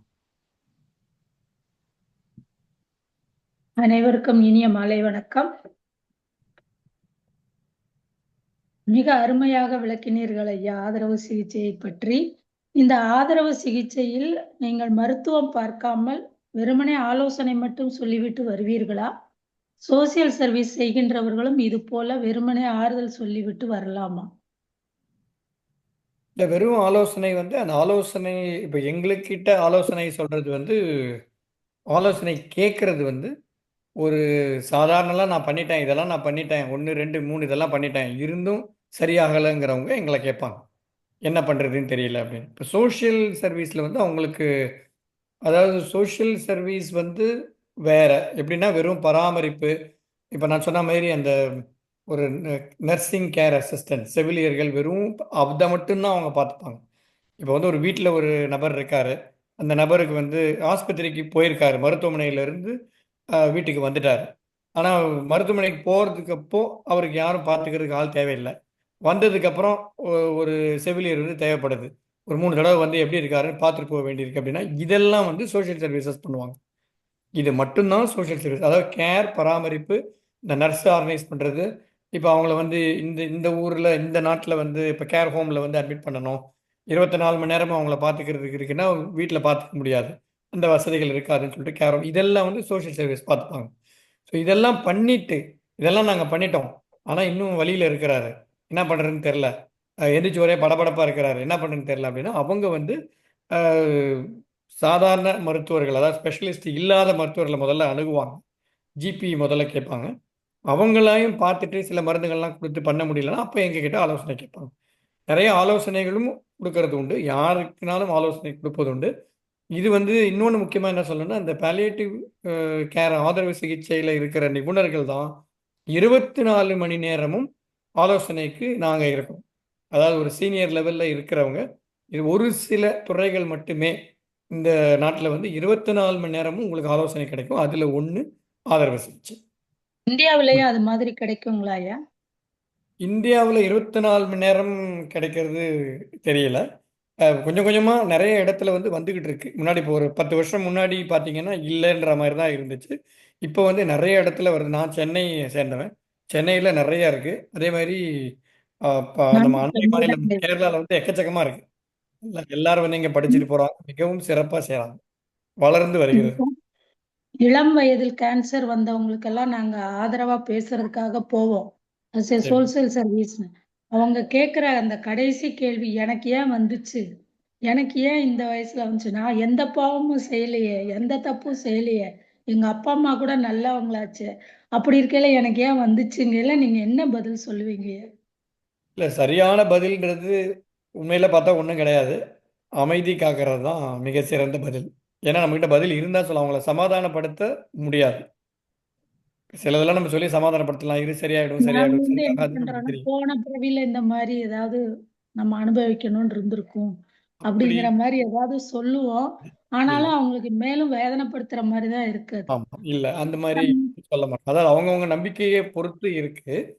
அந்த மாதிரி என்னடா நம்மளை மட்டும் இப்படி ஆக்கிட்டாங்களேன்ற மாதிரி நம்ம வந்து நாங்கள் வந்து என்னன்னா திரும்ப திரும்ப அமைதி காக்கிறது, அதுக்கப்புறம் இப்போ அடுத்து என்ன பண்ணலாம் அப்படின்றத மட்டும்தான் பேச முடியுமே தவிர, இதெல்லாம் வந்து என்னது ஆன்மீக சம்பந்தப்பட்ட விஷயங்கள். இதில் வந்து இப்போ இதுக்குன்னே ஒரு துறை இருக்குது, வந்து ஸ்பிரிச்சுவல் டீமே இருக்குது. அவங்க வந்து அவங்க அவங்க பேசி பேசி கொஞ்சம் கொஞ்சமாக அதை வந்து சமாதானப்படுத்துறதுக்கு முயற்சி பண்ணுவாங்க. முழுவதும் சமாதானப்படுத்திடலான்னு சொல்லவே முடியாது, முயற்சி பண்ணுவாங்க. அதில் அவங்க கை தேர்ந்தவர்கள் வந்து ஆன்மீகத்தில் நிபுணர்கள் இருக்கிறாங்க, அவங்க அதில் கை தேர்ந்தவர்கள். நாங்கள் வந்து சொல்லுவோம், ரொம்ப உள்ளே போக முடியாது எங்களால். நாங்கள் எப்போவுமே ஆதரவு சிகிச்சை பார்த்தீங்கன்னா ஆதரவு சிகிச்சையும் கூட இல்லை, சாதாரண மருத்துவர்களே தெரிஞ்சதுன்னு சொல்லணும், தெரியாது தெரியலன்னு சொல்லிட்டு நம்ம யாருக்கு தெரியுமோ அவங்கக்கிட்ட அவங்களுடைய உதவியை நம்ம நாடணும். அதை தான் நாங்கள் பண்ணோம். நன்றிங்க. நன்றி. அடுத்து சாந்தி பரமேஸ்வரன், நீங்க கேட்கலாம். எல்லோருக்கும் வணக்கம். அருமையான பேச்சு டாக்டர் ரமேஷ், நல்ல அழகாக கதைச்சீர்கள். எங்களுக்கு ஆதரவை பற்றி நல்ல வடிவாக சொன்னீர்கள். நீங்க ஆதரவு நிபுணர் என்று. ஆனால் எனக்கு கடைசியில பிடித்து கொண்டது உங்களோட கடைசியாக சொன்னது ஸ்லைடு கியூர் சம்டைம்ஸ். நானும் ஒரு டாக்டர் சைக்கியாட்ரிஸ்ட் என்ற முறையில சொல்றேன். Cure sometimes, treat often, comfort always. அது கடைசி வருத்தம் என்றாலும் இருக்கு. என்ன வருத்தக்காரர் எங்கள்கிட்ட வந்தாலும் நாங்கள் கியூர் பண்ணலாம். Sometime, treat often, comfort always. அதுதான் முக்கியம். நாங்கள் கம்ஃபர்ட்டாக அவளுக்கு ஆதரவு கொடுக்கிறது தான் எவ்வளவு முக்கியம் என்று நீங்கள் அழகாக எங்களுக்கு சொல்லி கொடுத்தீர்கள். இன்றைக்கு மிக்க பிடித்து கொண்டது. மற்றது எங்களோட ஹாலிஸ்டிக் அப்ரோச் முழுவதுமாக பார்க்க வேண்டும் என்றதும் வடிவாக சொன்னீர்கள். உடம்பு சம்பந்தமான வருத்தங்கள், சைக்காலஜிக் மன சம்பந்தமான பிரச்சனைகள், ஸ்பிரிச்சுவல் ஆன்மீகம், நம்பிக்கையை எழுப்பி விட வேண்டும். இப்ப கேட்டார் கௌரிராஜ் மாஸ்டர், எனக்கு ஏன் இப்படி வந்தது, ஏன் எனக்கு மட்டும் இது வர வேணும், மற்றாக்களுக்கு வரும், நான் என்ன பாவம் செய்து என்று சொல்றதுக்கு நீங்க நல்ல மறுமொழி கொடுத்தீர்கள். Silence is golden. மறுமொழி சொல்ல முடியாட்டி அமைதியாக இருந்து கேட்டாலே அவர்களுக்கே அதே திரும்பவும் கேட்டு அவைக்கு மறுமொழி வரும் என்று அழகாக சொல்லி, மற்றது எனக்கு பிடித்து கொண்டது உங்களோட பேச்சுல இன்றைக்கு, ஒரு ஆளுக்கு வருத்தம் வந்தால் கடைசி வருத்தமோ சக போறமோ அவர்களுக்கு மட்டுமல்ல, அவளை சுற்றி இருக்கும் குடும்பத்தாருக்கும் மனத்துக்கு நாங்கள் ஆதரவு கொடுக்க வேண்டும் என்று சொன்னது எனக்கு முக்கியமாக பிடித்து கொண்டது. மிக்க நன்றி. நாங்கள் எண்ட் ஆஃப் லைஃப் ப்ரோக்ராம் என்று இப்பொழுது கேன்சர் ஹாஸ்பிட்டல இருந்து வைக்க தொடங்கி இருக்கோம், யோசித்திருக்கிறோம். அது யாழ்ப்பாணத்துல சிலோன்ல. அதுக்கு மிக்க நன்றி. உங்களை ஒரு பேச்சு வந்து சொல்ல வேணும் எங்களுக்கு என்று கேட்டுக்கொண்டு உங்களுடைய அருமையான பேச்சுக்கு மிக்க நன்றி. சியோர் சம்டைம்ஸ் எங்களுக்கு எல்லாரையும் குணப்படுத்த முடியாது, பட் நாங்கள் சந்திக்க வேணும். ஆனால் கம்ஃபர்ட் ஆல்வேஸ், ஆதரவு எப்பொழுதும் கொடுக்க வேண்டும் என்று சொன்னது. அந்த மூன்றும் கடைசி ஸ்லைட் மிக்க மிக்க நல்லதாக இருந்தது. திரும்பவும் வந்து இன்னொரு முறை கிடைக்க வேண்டும் என்று உங்களோட பேச்சை கேட்க ஆவலாக இருக்கிறேன் என்று சொல்லிக்கொண்டு முடித்துக் கொள்றேன். மிக்க நன்றி டாக்டர் ரமேஷ். கண்டிப்பா நீங்க எப்ப சொன்னாலும் தயார். நன்றி, ரொம்ப நன்றி. நெக்ஸ்ட் அடுத்து கிரேஷன் ஜேம்ஸ் ஆல்ஸ்டன், ஜெர்மனியிலிருந்து. எல்லோருக்கும் நிறைந்த வணக்கம். அழகான ஒரு உரை அமைதியாக கேட்பதற்கும் வாய்ப்பாக இருந்தது. அமைதியாக கேட்பதற்குரிய முறையிலே சொன்னீர்கள். அதாவது என்னிடம் உள்ள ஒரு பிரச்சனையை தான் கௌரிராஜ் கேட்டார். என்னுடைய நண்பன் இப்பொழுதும் வைத்தியசாலையிலே தான் இருக்கிறார். நான் என்ன செய்தேன், அதுதான் கேள்வி. நான் சிரிச்சு போட்டுத்தான் போவனே ஒழிய ஒரு பதிலும் கொடுக்க எனக்கு தெரியல. அதான் மட்டும்தான் என்ன செய்தால் என்னிட கேட்கிற, நீர் சிரிச்சு போட்டுத்தானே போறீர், அதை தவிர வேறொன்றும் என்னிடம் இல்லை என்றுதான் சொன்னேன். அழகாக சொல்லி தந்தீர்கள். நன்றி ஐயா, வணக்கம். நன்றி, ரொம்ப நன்றி. அடுத்து தாமநாதன், உங்களுடைய கேள்வியில் கேட்கலாம். எல்லோருக்கும் வணக்கம். என்ன சாந்தி அக்கா சொன்ன மாதிரி நானும் இலங்கையில் உள்ள கேன் சேரிட்டிக்கு நடாத்தும் ஹாஸ்பிஸுக்கு தாதிகளுக்கு ஒரு டோக் கொடுக்க வந்து 7 டோக் எழுதினான். ஆனா நீங்க வந்து அரை மணித்தியாலத்துல சொன்னபடியால் நானும் அரை மணித்தியாலத்துல சொல்லி முடிக்கலாம்ன்ற துணிவை நீங்க தந்திருக்கிறீர்கள். நல்ல பேச்சு, பாராட்டுகின்றேன். நல்ல தமிழ். கேரளாவிலே இந்த ஹாஸ்பிஸ் கேர் வந்து நல்ல நல்ல வடிவா நடக்குது என்றும் கேள்விப்பட்டேன் நான். மற்றது இந்த உங்களோட டேப் ரெக்கார்டரை நான் எடுத்துக்கொண்டு கட்டாயம் போட்டு காட்டுவேன். அதெல்லாம் மிக சிறப்பு. Thank you very much. இந்த நேரம் நீங்க வந்து டோக் கொடுத்தது நன்றி. நன்றி. நன்றி நன்றி. அடுத்து நடராசர் ஜெகநாதன், நீங்க பேசலாம். நன்றி, வணக்கம் எல்லோருக்கும். டாக்டர் ரமேஷ் அவர்கள் இன்றைக்கு ஒரு சிறப்பாக எளிமையான உரையை எங்களுக்கு வழங்கினார். அவருக்கு மிக்க நன்றி. ஆனால் இது ஒரு இந்த சிக்கல் என்று சொல்ல முடியாது. யூகேல இப்போ பார்லிமெண்ட்ல இதை விவாதித்துக் கொண்டிருக்கிறார்கள். பலியேட்டிவ் கேரை விவாதிக்கவில்லை. இந்த அசிஸ்டட் சூசைட் என்பதை அவர்கள் சொல்லுவார்கள், அடிக்குவேட் பலியேட்டிவ் கேர் இருந்தா people may not go for assisted suicide என்று சொல்லி. அப்போ அடுத்த கேள்வி, வாட் இஸ் adequate? அதுக்கு தான் உங்களோட பவர் பாயிண்ட்ல எல்லாம் காமனிட்டீங்க. ஒருவருடைய physical, psychological, spiritual, social needs. இதுல ஒரு விஷயத்த சொல்லணும். நான் என்னுடைய அனுபவத்தில் காண்றேன். நானும் ஒரு doctor, I didn't work in palliative care. இந்த ஸ்பிரிச்சுவல் சொல்ல கேட்கல. சில பேர் சொல்வார்கள், God will help me to fight. சில பேர் சொல்வார்கள், no, God is calling me. பார்த்தீங்களா, அது ரெண்டு விதமாக ஒர்க் பண்ணலாம். சில பேர் எனக்கு தெரியும், எனக்கு தெரிந்த ஒரு நண்பருடைய தாய் மாமி, அவருடைய மகனும் அனஸ்தட்டிஸ்ட், பலியேட்டிவ் கேர் இல்லை, ஆப்ரேஷன் இல்லை, அவருக்கு விருப்பம் இல்லாமல் கொண்டு போய் அவர் சொல்லி போட்டா, காட் முருகன் கூப்பிட்றாரு, ஷி பாஸ்ட் அவே. அப்போ பார்த்தீங்களா, அப்போ இதில் என்ன நான் சொல்கிறேன்னு சொன்னால், இந்த நீங்கள் சொன்ன மாதிரி இந்த ஃபேக்டர்ஸில் இன்னொரு முக்கியமான ஃபேக்டர் இருக்குது, அதுதான் ஃப்ரீ வில். இது நான் என்னென்னு சொல்கிறேன்னு சொன்னால், அந்த ஃப்ரீ வில்லும் ரெண்டு விதமாக இருக்கின்றது. அதாவது positive thinking, I will fight it, அல்லது ஐ வில் கிவ் அப். அதுதான் ப்ரொக்னோசிஸ் நாங்கள் எடுத்துக்கொள்ளலாம். என்ன, if you are positive thinking, prognosis good. Negative prognosis என்றால், ஆனால் அது மட்டுமட்டும் இல்லை. இப்போ இங்கே இருக்கிற ஒரு பேர் போன எஸ்தர் ரான்சன் என்றவர் எவ்வளோ ஆழமாக palliative careக்கு புக் பண்ணி வச்சிருக்காரு, அவர் இன்னும் மறந்து போனதாக தெரியவில்லை. அப்போ இதில் பார்த்தீங்களா, ஸோ யூ கான் சே அப்படி அதை மட்டுமென்று சொல்லிடாது. பாசிட்டிவ் நெகட்டிவ் திங் மட்டுமான்னு சொன்னால் she should have dead by now. I don't know, I am for correction. I don't think she is passed away.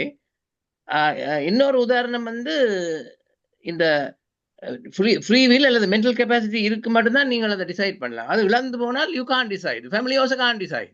ஒரே ஒரு வழி, அட்வான்ஸ் டிரெக்டிவ் அல்லது லிவிங் வில் எழுதணும். இன்னொரு உதாரணம் சொல்ல போனால், John F Kennedy, Jacqueline Kennedy வந்து ஒரு ஸ்டேஜில் she had free will. She said, I'm going to die at home. அப்போ ஹாஸ்பிட்டலில் இருந்தால் அவங்க she discharged herself and before she lost the free will.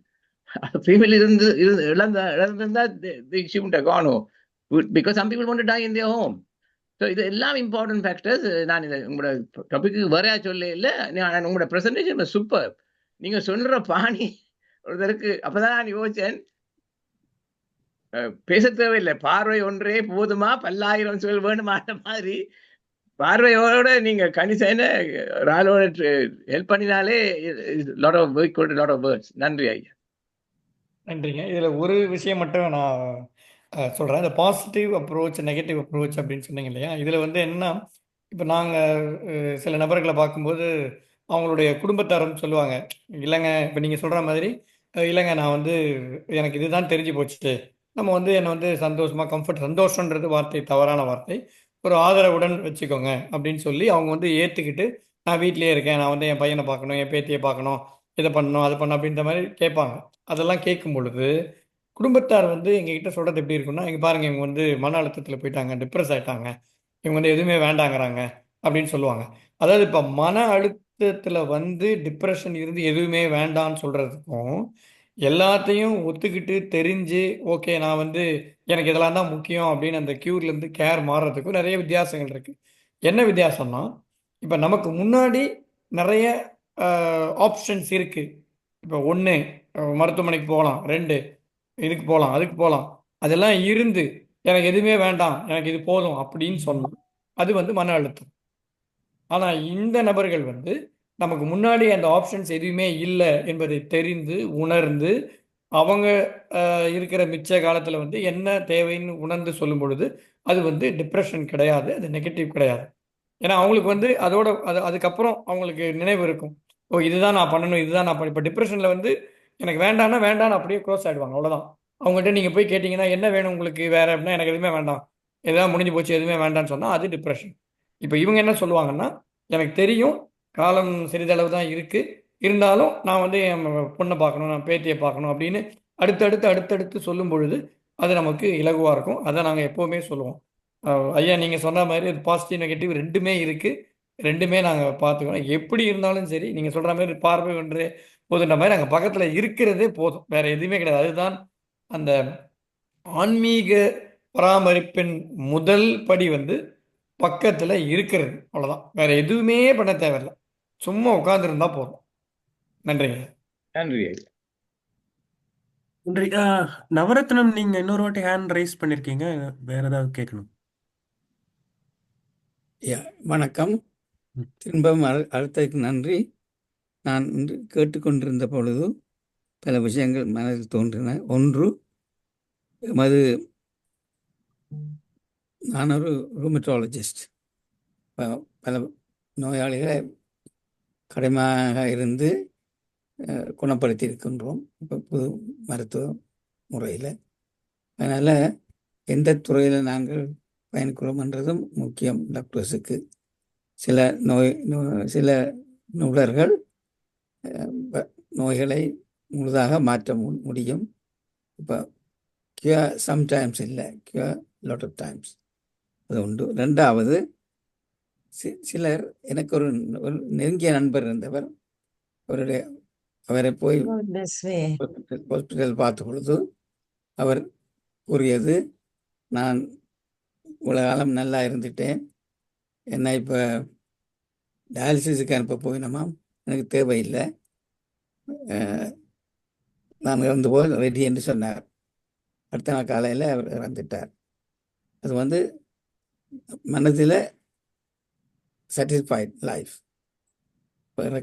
இறப்பதற்கு தயாராக இருப்பது, அது ஒன்று. அதோட நீங்கள் கூறியபடி மனத்தில்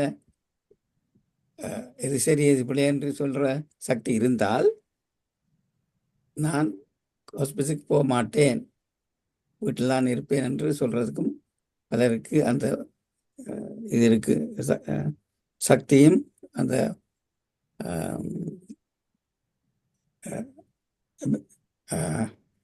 அந்த சொல்கிறதுக்குரிய உரிமையும் இருக்குது.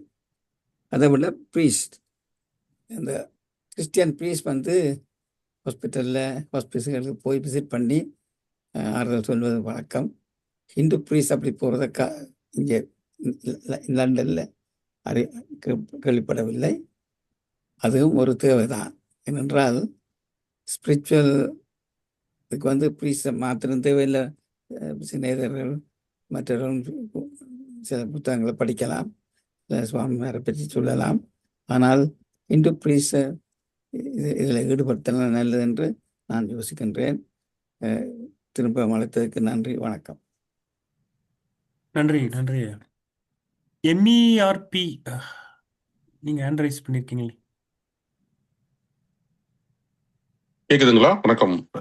கேக்குது, பேசுங்க. ஓகே, சாரி, நான் சாப்பிட்டு இருந்தேன், அதனால வீடியோ ஆன் பண்ணல. சாரி.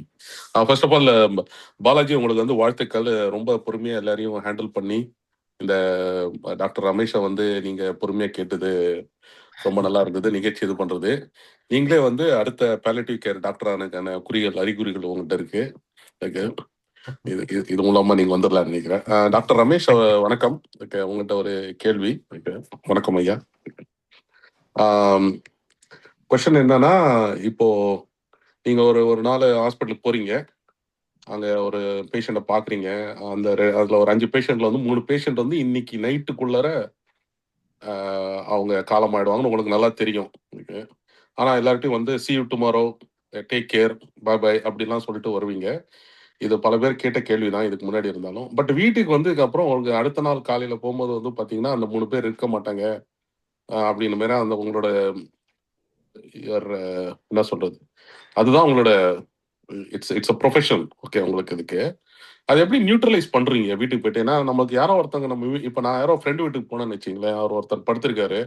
அப்போ என் ஃப்ரெண்டு சொல்லுவாரு, இது மாதிரி இல்லை அவருக்கு டாக்டர் சொல்லிட்டாங்க இன்னும் 2 நாள் தான் இருப்பார் அப்படின்னும் போது எனக்கு அதுவே யோசிச்சுட்டு இருப்பேன், சே பாவம் 2 நாள் தான் இருப்பாரா, எப்படி இருப்பாரோ அப்படிங்கிற மாதிரி. ஒருத்தருக்கு நீங்க every day you're going through that, almost every single day உங்களுக்கு வந்து பார்த்தீங்கன்னா அதை நீங்கள் இது பண்ணுறீங்க.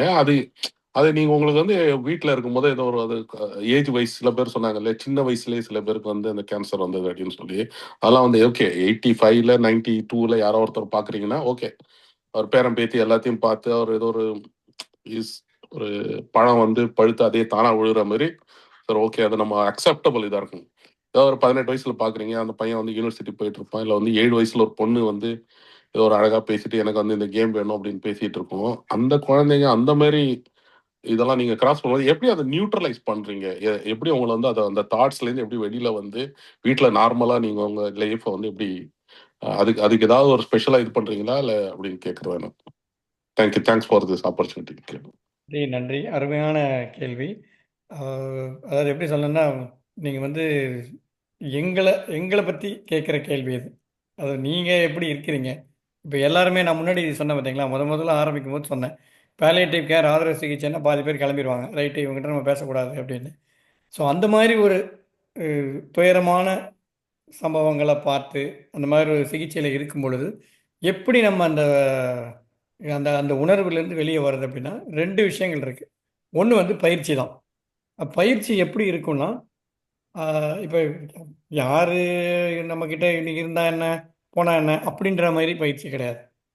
நமக்கு தெரியும், அதாவது நம்ம அவங்களுடைய பழகும் பொழுது, இப்போ நீங்கள் எப்படி நண்பர் வீட்டில் ஒருத்தர் இருப்பீங்களோ சொன்னீங்களோ, அந்த மாதிரி நெருங்கிய நண்பர்கள் மாதிரியும் நெருங்கிய உறவினர்கள் மாதிரியும் ஒவ்வொருவரும் நம்மளுடைய தாய் தந்தையர் மாதிரியும் தான் நம்ம பழகுவோம். அப்போ தான் வந்து அவங்களுக்கான ஆதரவை நம்ம கொடுக்க முடியும். ஒரு ஒரு ஒரு தூரக்க நின்றுட்டு நீ யாரோ நான் யாரோ அப்படின்னு இருந்தால் அது பண்ண முடியாது. அது பேசுறதுக்கே அந்த மாதிரி தான். அது ஆதரவு சிகிச்சை அப்படி தான் பண்ண முடியும். ஸோ இந்த பயிற்சி எப்படி இருக்குன்னா, நம்ம அந்த நெருங்கி போகிறதுக்கும் தெரியணும், அதுலேருந்து வெளியே வரவும் தெரியணும். அது வந்து அந்த பயிற்சி இருக்கும். அது கண்டிப்பாக நம்ம வந்து பாதிக்கும். அது நான் எல்லாம் ஒன்றும் இல்லைங்க, நான் அப்படிலாம் ஒன்றும் இல்லை, வந்தோடனே அப்படியே நான் டக்குன்னு ஏதோ நம்ம லைட்டாக சுவிட்ச் ஆஃப் பண்ணுற மாதிரி டக்குன்னு சுவிட்ச் ஆஃப் பண்ணிடுவேன் அப்படின்லாம் சொல்ல முடியாது. கண்டிப்பாக இருக்கும். இதுக்கு நாங்கள் என்ன பண்ணுவோம்னா, ஒரு சில இப்போ நீங்கள் சொல்கிறீங்க பார்த்தீங்களா, அதாவது ஒரு சில பேருக்கு நாங்கள் குழந்தைகளை நாங்கள் பார்க்கறது கிடையாது, வெறும் பெரியவர்கள் மட்டும்தான் பார்க்குறோம். குழந்தைகளை நான் பார்க்கறது கிடையாது. எங்கள் ஹாஸ்பிஸ் அந்த மாதிரி கிடையாது. நானும் அதில் நிபுணர் கிடையாது. இப்போ நீங்கள் பெரியவங்களே பார்த்தீங்கன்னா, நீங்கள் சொன்ன 20 வயசு பையன் இறக்கிறதையும் பார்த்துருக்கேன் நான். 90 வயசு நபர் இறக்கிறதையும் பார்த்துருக்கேன். இப்போ 20 வயசு இறக்கிறத பார்த்தோன்னே நமக்கு வந்து அப்படியே உள்ள கொஞ்சம் ஆட்டம் கொடுக்கும். அதே மாதிரி நம்ம வயசில் இருக்கிறவங்க, இப்போ நம்ம வயசில் நம்ம பசங்க அது மாதிரி பக்கத்துலேயே பசங்க இருப்பாங்க, கண்டிப்பாக ஆட்டம் கொடுக்க தான் செய்யும்.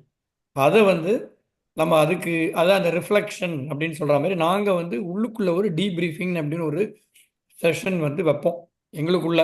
இப்போ மருத்துவர்கள், இப்போ செவிலியர்கள் எல்லாரும் உட்காந்து அவர்கள் உணர்வுகளை வந்து வெளிப்படுத்துகிற மாதிரி ஒரு செஷன் இருக்கும். நாங்கள் சொல்லிடுவோம், இப்போ நம்ம என்ன நமக்களால் வந்து உள்ளே வச்சிருக்கிறது பிரச்சனையாக இருக்கும்னா, உள்ளேயே வச்சுருந்தீங்கன்னா தான் பிரச்சனை. அது அடுத்தவங்ககிட்ட சொன்னீங்க அப்படின்னா அந்த பிரச்சனை இருக்காது. அது ஒன்று. அதாவது வேலையிலேயே எங்களுக்கு வந்து அந்த அந்த இடம் இருக்குது. நாங்கள் ஒரு தனியாக வந்து போய் சொல்லி, இப்போ எனக்கு கஷ்டமாக இருக்குது அப்படின்னா நான் போய் என்னுடைய நண்பர்கிட்ட பிடிச்சி உட்காந்து, இங்கே பாருப்பா எனக்கு ரொம்ப கஷ்டமாக இருக்குது அப்படின்னு சொன்னால் அவங்களும் அதே மாதிரி அந்த ஒரு என்ன சொல்கிறது, ஸ்பிரிச்சுவல் கேர், ஆன்மீக பராமரிப்பு மாதிரி உட்காந்து கேட்டு பொறுமையாக சொல்கிறதுல பாதி இருக்கும். அதை தவிர எனக்கு வந்து நண்பர்கள் மிக குறைவு. ஆனால் வந்து ஆழமான நட்பு, அழகான நட்பு. ஸோ அதில் வந்து நம்ம சொல்கிறத நம்ம லெட் அவுட் பண்ணிடுறோம் அப்படின்னா, எந்த ஒரு தடுப்பும் இல்லாமல், எந்த ஒரு சுவரும் இல்லாமல் நம்மளால் கலந்துக்க முடியுது, பேச முடியுது அப்படின்னா, அது வந்து ஒரு மிகப்பெரிய சக்தியை நமக்கு கொடுக்கும். அதுக்கப்புறம் வந்து சரி, நம்ம இதுலேயே நிறைய எல்லா பேரும் கேட்பாங்க. சொன்ன உடனே இப்போ நான் பாலியேட்டிவ் கேர் நம்ம செயின்ஸ்பரி போகிறோம், டெஸ்கோ போகிறோம், எங்கே வேலை செய்கிறேன் யாராவது கேட்டாங்கன்னா, ஹாஸ்பிட்டலில் இருக்கேன் அப்படின்னா, ஐயோ உனக்கு டிப்ரெஷன் வந்துடுமே அப்படிம்பாங்க. இல்லை அது ஏன் வராது அப்படின்னா, இதனால் நம்ம என்ன செய்கிறோம், ஆமாம், அது வந்து ஒரு இறுக்கமான சூழ்நிலை தான், ஒரு சோகமான சூழ்நிலை தான். பட் அந்த சூழ்நிலையில் இப்போ பாலியேட்டிவ் கேர்ன்ற ஒரு டிபார்ட்மெண்ட் இல்லைன்னா எப்படி இருக்குன்றது எனக்கு தெரியும். ஏன்னா நான் பாலியேட்டிவ் கேரை பற்றி இந்தியாவில் இருக்கும்போது எனக்கு பாலியேட்டிவ் கேர்னால் என்னன்னே தெரியாது. இங்கே வந்து தான் நான் கற்றுக்கிட்டேன். ஸோ அப்படி இருப்ப என் குடும்பத்துலேயும் சரி, என்னுடைய இப்போ தாத்தா பாட்டிலாம் பாலியேட்டிவ் கேர்லாம் இல்லாமல் என்ன கஷ்டப்பட்டாங்க, குடும்பத்தார் எப்படி இருந்தாங்கன்னு நல்லா தெரியும். இப்போ நான் பண்ணிட்டு இருக்கிற வேலை எப்படி இருக்குன்னு நல்லா தெரியும். ஸோ அதனால் இவ்வளவு இறுக்கங்கள் இருந்தாலும் சோகங்கள் இருந்தாலும் அதிலிருந்து நம்ம ஒரு ஒரு பலன் அடுத்தவங்களுக்கு நம்மளால் கொடுக்க முடியுது அப்படின்ற சிந்தனை வந்து நம்மளை வந்து அடுத்த கட்டத்துக்கு கொண்டு போயிடும். இது எல்லாம் சேர்ந்து தான் நாங்கள் வந்து இயங்கி கொண்டு இருக்கிறோம். அதனால் நாங்கள் வந்து சூப்பர் பவர் கிடையாது. நாங்களும் மனிதர்கள் தான், எங்களுக்கும் உணர்வுகள் உண்டு. பட் அதை கையாளும் விதம் வந்து அது வர வர வர வர உங்களுக்கு அது தெரிஞ்சிடும். அது நான் முன்னாடியே சொன்ன மாதிரி உள்ளே போவோம், ஆனால் வெளியும் வந்துடுவோம். அபிமன்யு மாதிரி உள்ளே போய் மாட்டிக்க மாட்டோம். நன்றி நன்றி. Thank you thank you doctor. நன்றி. தேங்க்யூ பாலாஜி, ஆப்பர்ச்சுனிட்டி கொடுத்ததுக்கு நன்றி. No problem. தேங்க்யூ. தேங்க்ஸ். அடுத்து தாரநாதன், நீங்க பேசணும். Thank you. Thank you. Greetings to all. It's a very great lecture, Dr. Ramesh. On emotional changes, I came across the 5 stages of denial, anger, bargaining, depression, acceptance on my counseling and psychology course. It's very interesting to know. Thank you so much. And Balaji Master, you're doing a good job. Thank you very much. Thank you. Thank you. Thank PTR Vijay தானே? ஆமா நன்றி. விஜய். விஜய், சொல்லுங்க. மனசபைக்கு வணக்கம். பாலாஜி, ரொம்ப சிறப்பா நிகழ்ச்சியை எடுத்துட்டு போனீங்க. குறுகிய நேரத்துல கேட்ட உடனே சம்மதிச்சு நிகழ்ச்சியில வந்து கலந்து கொண்டு தொகுத்து வழங்குவதற்கு மிக்க நன்றி. மிக அருமையாக பொறுமையாக செய்துட்டு இருக்கீங்க, நம்மளுடைய பிரேம் சொன்ன மாதிரியே. மிக்க நன்றி. டாக்டர் ரமேஷ், ரொம்ப அற்புதமான ஒரு நிகழ்வை வந்து நீங்க கொடுத்துருக்கீங்க. யூகேல வந்து எப்படியாக நம்ம வந்து ஆதரவு சிகிச்சைக்குள் நம்ம வந்து நடைமுறையை எடுத்துட்டு போகணும்னு ஒரு வாழ்க்கைக்கு தேவையானதான் பாலாஜி சொன்ன மாதிரி. நான் நிறைய நேரத்தை எடுத்துக்க விரும்பல. ஒரே ஒரு கேள்வி மட்டும். இப்போ யூகேல வந்து நிறைய பேர் வந்து தெய்வ நம்பிக்கை இல்லாம இருக்கிறாங்க. இப்ப இந்த மாதிரி இறக்கும் தருவாயில் இருக்கிறவங்களுக்கு ஒவ்வொரு மதத்தினரும் அவங்கவுங்களுக்குரிய புத்தகத்தை, சமய புத்தகங்களை வைத்து நம்ம சாமி கும்பிட்டு அவங்கள வந்து நல்ல விதமாக அவங்க கர்மாக்கு ஏற்ற மாதிரி நம்ம ப்ரேயர் பண்ணி அவங்கள வழி அனுப்பி வைக்கிறோம். இந்த தெய்வ நம்பிக்கை இல்லாதவங்களுக்கு எப்படியான நீங்க வந்து பேசுறீங்க, அவங்களுக்கு எப்படியான ஆறுதல் கொடுத்து அவங்கள வழி அனுப்பி வைக்கிறீங்க பாலியேட்டிவ் கேர்லன்னு கொஞ்சம் சொல்ல முடியுமா? நான் முன்னாடியே சொன்ன மாதிரி இப்போ ஆன்மீகம் அப்படிங்கிறது, தெய்வம்ன்றது ஒரு பகுதி, தெய்வம் நம்பிக்கை இல்லை அப்படிங்கிறது மற்றொரு பகுதி. இப்போ தெய்வ நம்பிக்கை இல்லை அப்படின்னா அவங்களுக்கு சில வேற நம்பிக்கைகள் இருக்கும். இப்போ நாங்கள் எப்படி கேள்வி கேட்போம்னா, உங்களுக்கு முக்கியமானது என்ன அப்படின்னு கேட்போம். உங்களுக்கு இருக்கிறதுலையே முக்கியமானது என்ன, what is important to you அப்படின்னு கேட்போம். ஸோ முக்கியமானது என்ன அப்படிங்கிற போது வந்து இப்போ தெய்வ நம்பிக்கை இருக்கிறவங்க அந்த கொடுக்குற வரிசையில் அந்த தெய்வ நம்பிக்கைக்கு ஏற்ற மாதிரி ஒரு செயல் அங்கே வந்துடும். தெய்வ நம்பிக்கை இல்லாதவங்க அந்த செயல் வரவே வராதாங்க. அவங்க என்ன சொல்லுவாங்கன்னா, எனக்கு வந்து குடும்பம் முக்கியம் அப்படிம்பாங்க. இப்போ சின்ன சின்ன விஷயங்கள் இருக்கும், அது முடிஞ்ச வரைக்கும் நாங்கள் பண்ணுவோம்னு வச்சுக்கோங்களேன். இப்போ வந்து ஒரு மிருகத்து மேலே வந்து ரொம்ப பிரியமாக இருப்பாங்க. அவங்க வந்து என்னுடைய வீட்டு நாய் வந்து என்னை வந்து பார்க்கணும் அப்படின்னு கேட்பாங்க. ஸோ இது மட்டும் இல்லாமல் நான் வந்து ஒரு குதிரை வச்சுருக்கேன், குதிரையெல்லாம் எப்படி வந்து கொண்டு வர முடியும்னு கேட்குறீங்களா? அப்படிலாம் கிடையாது. நாங்கள் குதிரையை கொண்டு வந்திருக்கோம், அவங்க இந்த மாதிரி கழுதையை கொண்டு வந்திருக்கோம், பறவைகளை கொண்டு வந்திருக்கோம். அவங்களுக்கு என்னென்ன தேவையோ, என்னென்ன விஷயங்கள்ல அவங்களுக்கு இருக்குதோ அது மாதிரி பண்ணுவோம். அதே மாதிரி இப்போ வந்து வெளியில் வந்து பின்னாடி ஒரு கார்டன் இருக்குது, அதில் வந்து நான் வந்து நிறைய செயல்படுவேன். எனக்கு அது பிடிக்கும் அப்படின்னா இப்போ பெட்டோட அப்படியே வெளியே கொண்டு வந்துடுவோம் கார்டனுக்கு. அதெல்லாம் வசதிகள் இருக்குது. மருத்துவமனையில் அது மாதிரிலாம் செய்ய முடியாது, ஏன்னா அடுக்கெல்லாம் இருக்கும். இதில் வந்து அப்படியே வெளியே கொண்டு வந்து அந்த கார்டனில் வச்சு அந்த பூவெல்லாம் பார்த்தாங்கன்னா அவங்களுக்கு அதில் வந்து ஒரு திருப்தி கிடைக்கும். இது மட்டும் இல்லாமல் இப்போ சில பேர் வந்து திரைப்படம் எனக்கு பிடிக்கும் அப்படின்னா எங்கள் இதில் ஒரு அறை இருக்குது, அப்படியே இப்படின்றதுக்குள்ளே திரைப்படமாக மாற்றிடுவாங்க. அது அப்படியே அந்த காட்சியெல்லாம் போட்டு, இன்னும் செவிலியர்கள்லாம் பார்த்தீங்கன்னா பாப்கார்னெல்லாம் எடுத்துகிட்டு வந்துடுவாங்க. அந்த அளவுக்கு அப்படி திரைப்படம் தான் பிடிக்கும் அப்படின்னா அதை எடுத்துகிட்டு வந்துடுவாங்க. ஸோ கடவுள் நம்பிக்கை இருந்தால் என்னென்ன பண்ணுவோமோ, எல்லா மதத்துலையும் என்னெல்லாம் செய்வோமோ அது இல்லாமல் அவங்கவுங்களுக்கு என்ன நம்பிக்கை இருக்குது, அவங்கவுங்களுக்கு அந்த நம்பிக்கையில் என்ன வந்து ஒரு கம்ஃபர்ட்டை கொடுக்கும், ஒரு ஆதரவு கொடுக்கும், ஒரு நிம்மதியை கொடுக்கும் அப்படின்றத வச்சு அதை பற்றியே பேசி அதை நம்ம ஒன்றொன்னா செஞ்சுக்கிட்டு வர்றப்ப அவங்களுக்கு வந்து அது உதவியாகும். ரொம்ப சிறப்பா சொன்னீங்க. தேவைக்கு ஏற்ற ஒரு வாழ்வியல் நடைமுறைய வந்து போகிற காலத்திற்கும் எடுத்துட்டு போகணும். உடனிருப்பவர்களோடு உறவாடணும் அப்படின்றத வந்து ரொம்ப அழகா சொன்னீங்க. மிக்க மிக்க நன்றி. நன்றி பாலாஜி. நன்றி தியான சபை குழுவினர் அனைவருக்கும். நன்றி. நன்றி நன்றி ரமேஷ். விஜய். நன்றி. நன்றி. ராதை ராதை அண்ணன். அஹ், அஹ், எல்லோருக்கும் வணக்கம். ஸ்ரீ ஐயா கதைக்கு வேணும்னு நினைக்கிறேன். பாலாஜி மாஸ்டர் ஆமா ஸ்ரீ ஐயா விடுங்க. ஆமா இல்ல இல்ல கடைசியா அவர்கிட்ட கூப்பிடலாம்னு நினைச்சேன். சரி ஓகே நோ ப்ராப்ளம். அனைவருக்கும் வணக்கம். இன்று எங்களுடைய தியான நிகழ்வு 1614வது நாளாக செய்து கொண்டிருக்கு. அந்த நாளில் அருமையான பேச்சு டாக்டர் ரமேஷ் ஐயா அவர்கள் வந்து பேசியிருந்தார்கள். இதில் நான் சொல்ல வேண்டிய விஷயம் என்ன, முதலில் நான் நன்றியை சொல்ல வேணும். இதில் ஆர்கனைஸ் பண்றது எவ்வளவு கஷ்டப்பட்டு கொண்டிருந்தாலும் ஆர்ஜே விஜயலட்சுமி, மற்றது டாக்டர் எழில் ஆனந்த் மற்றும் பாலாஜி எல்லோரும் சேர்ந்து உங்களை அறிமுகப்படுத்தினதான் நான் முதல் நன்றி செலுத்த வேணும். ஏன்னா உங்களை மாதிரி அருமையான ஒரு கஷ்டமான ஒரு ஒரு வித்தியாசமான சப்ஜெக்டை ஈஸியாக்கி எல்லோரும் கேட்கும் படி செய்திருக்கிறீர்கள். அதை பலர் இருந்திருக்கிறார்கள், என்னை கண்டுபிடிச்சிருக்கிறார்கள். இரண்டு சொன்னா அந்த இதுக்கு உங்களுக்கு தேங்க் பண்ணோன்னு நீங்க இன்னொரு முறையும் நீங்க வேற வேணும் இப்படிப்பட்ட விஷயங்களை பேசுறதுக்கு உங்களுக்கு அந்த சின்ன ஒரு டேலண்ட் இருக்குது. என்னென்னா அந்த சில பேர் கதை கேட்க ஆக்களுக்கு ஒரு டிப்ரெஷன் வந்துடும். இந்த மோஸ்ட் இந்த சப்ஜெக்ட்ல எடுக்க வருத்தங்கள் அதில் பற்றி கதை கேட்க அதை நீங்க வெள்ள வெள்ளமாக செய்திருக்கிறீர்கள். நிறைய இன்னொரு விஷயம் உங்களுக்கு சொல்ல இருக்கின்றேன். நாங்கள் செய்கிற தியானம் வந்து எந்த மதத்துக்கும் உரியதல்ல. இந்த மதம் இல்லை, அதாவது கடவுள் நம்பிக்கை இல்லாதவர்கள் கூட செய்யலாம் அவங்களோட தியானம். அதை நீங்க சொல்லிக் கொடுக்கலாம். அவங்களோட தியானத்தை அருமையான தியானம், ரிலாக்ஸேஷன் தான் நல்ல செய்கிறது. ஒரு மதத்துக்கும் உரிமையா இல்லை. நீங்க வந்து என்ன உண்மையாக மூச்சை கவனித்து கொண்டே இருக்க இருக்க இருக்க உங்களுக்கு அருமையான ஒரு காஸ்மிக் எனர்ஜி வேறும் உள்ளுக்குள்ள. அதனால பல வருத்தங்கள் கூட குணமாகி இருக்கு. நாங்கள் எங்களுடைய அனுபவங்களை அறிஞ்சிருக்கிறோம். 4-5 வருஷமா, இப்போ 5 வருஷமா செய்து கொண்டிருக்கிறோம். பலர் பயன்படுகிறார்கள். நீங்கள் எதிர்த்து நீங்க உங்களோட பேஷண்ட்டுக்குன்னு சொல்லுறோம். நீங்க NHSல கூட நீங்க செக் பண்ணி பார்க்கலாம். இந்த மாதிரி இந்த அவர்களும் இதில் என்கரேஜ் பண்றார்கள்.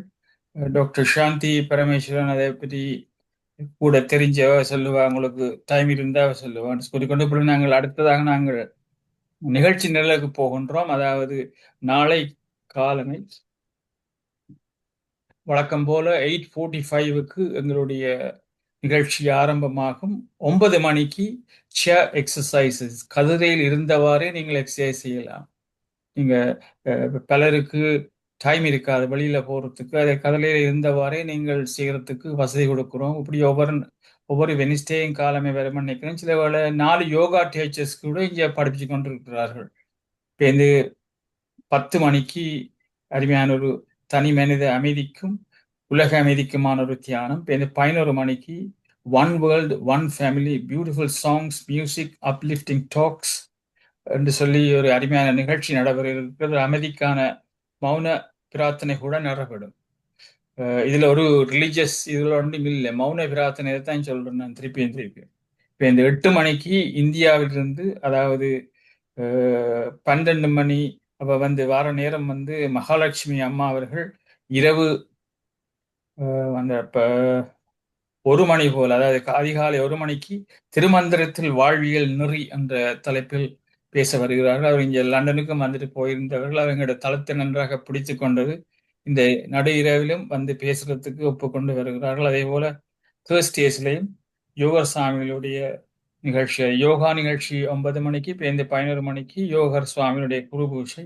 அவருடைய சித்தர், யாழ்ப்பாணத்தில் பிறந்தவர், அவரை பற்றிய ஒரு நிகழ்ச்சி. இப்போ இந்த வியாழக்கிழமை 8 மணிக்கு, ஒவ்வொரு வியாழக்கிழமை 8 மணிக்கும் கதம்ப நிகழ்ச்சி நடைபெறுகிறது. அதில் நீங்கள் பாடக்கூடியவர்கள் வந்து பாடலாம், அல்லாட்டிக்கு படித்ததில் பிடித்த விஷயங்களை கூட நீங்க பேசலாம். மற்றும் அருமையான என்ன வீடியோ இருந்தால் கூட அனுப்பி வைக்கலாம். அப்படி பலவிதமான தியான நிகழ்ச்சி மாத்திரமில்லை, அதன் பிறகு பலவிதமான நிகழ்ச்சிகள் நடைபெற்று கொண்டு இருக்கின்றது. முடியுமென்றால் அவங்களுக்கு தெரிஞ்ச ஆட்களுக்கு சொல்லுங்க, அதில் வந்து கலந்து கொள்ளட்டும் என்று சொல்லிக்கொண்டு என்னுடைய கருத்தையும் அறிவித்தல்களையும் நிறைவு செய்கின்றேன். நன்றி, வணக்கம், நல்வாழ்வு. நன்றி, ரொம்ப தேங்க்ஸ். அதே மாஸ்டர் கதைக்க போறீங்களா? கதைச்சு முடிக்கலாம். சாரி, நான் ஒரு சொல்லட்டா ஒரு எல்லோருக்கும் வணக்கம். டாக்டர் ரமேஷ் ஐயா, நீங்க தந்தது இன்றைக்கு உங்களோட இன்றைக்கு நீங்க தந்த நேரம் ஒரு பொன்னான நேரம் எங்களுக்கு. ஏனென்றா நீங்கள் அவ்வளவு தூரம் அவ்வளவு பிஸி மேனா இருந்தும் இந்த நேரத்தை எங்களுக்காக செலவழிச்சு இதுல தந்தது. மற்றது நீங்க சொன்ன விஷயம் அத்தனை நல்லா விளங்கினது ஐயா. பட் இந்த கலந்துரையாடல் மூலமும் நான் கணக்க விளங்கி கொண்டேன். அதுக்கு உங்களுக்கு மிக்க மிக்க நன்றி. மற்றது பாலாஜி நடராஜன் ஐயா, உங்களுக்கும் மிக்க நன்றி. நீங்கள் எந்த வேலையண்டே குறைச்சிட்டீங்க, அதுக்கும் நன்றி. தேங்க்யூ. ரொம்ப நன்றி டாக்டர் ரமேஷ். இந்த வாய்ப்பு கொடுத்ததுக்கும் ரொம்ப நன்றி. தேங்க்யூ. தேங்க்ஸ். அனைவருக்கும் நன்றி. ஆர்ஜே மிக்க நன்றி பாலாஜி டாக்டர் ரமேஷ், மிக்க நன்றி. நாங்கள் இத்துடன் நிறைவு செய்யலாம். நிறைவு செய்வோம். நாளை காலை 8:45 AM UK டைம் சந்திப்போம். நன்றி. நன்றி.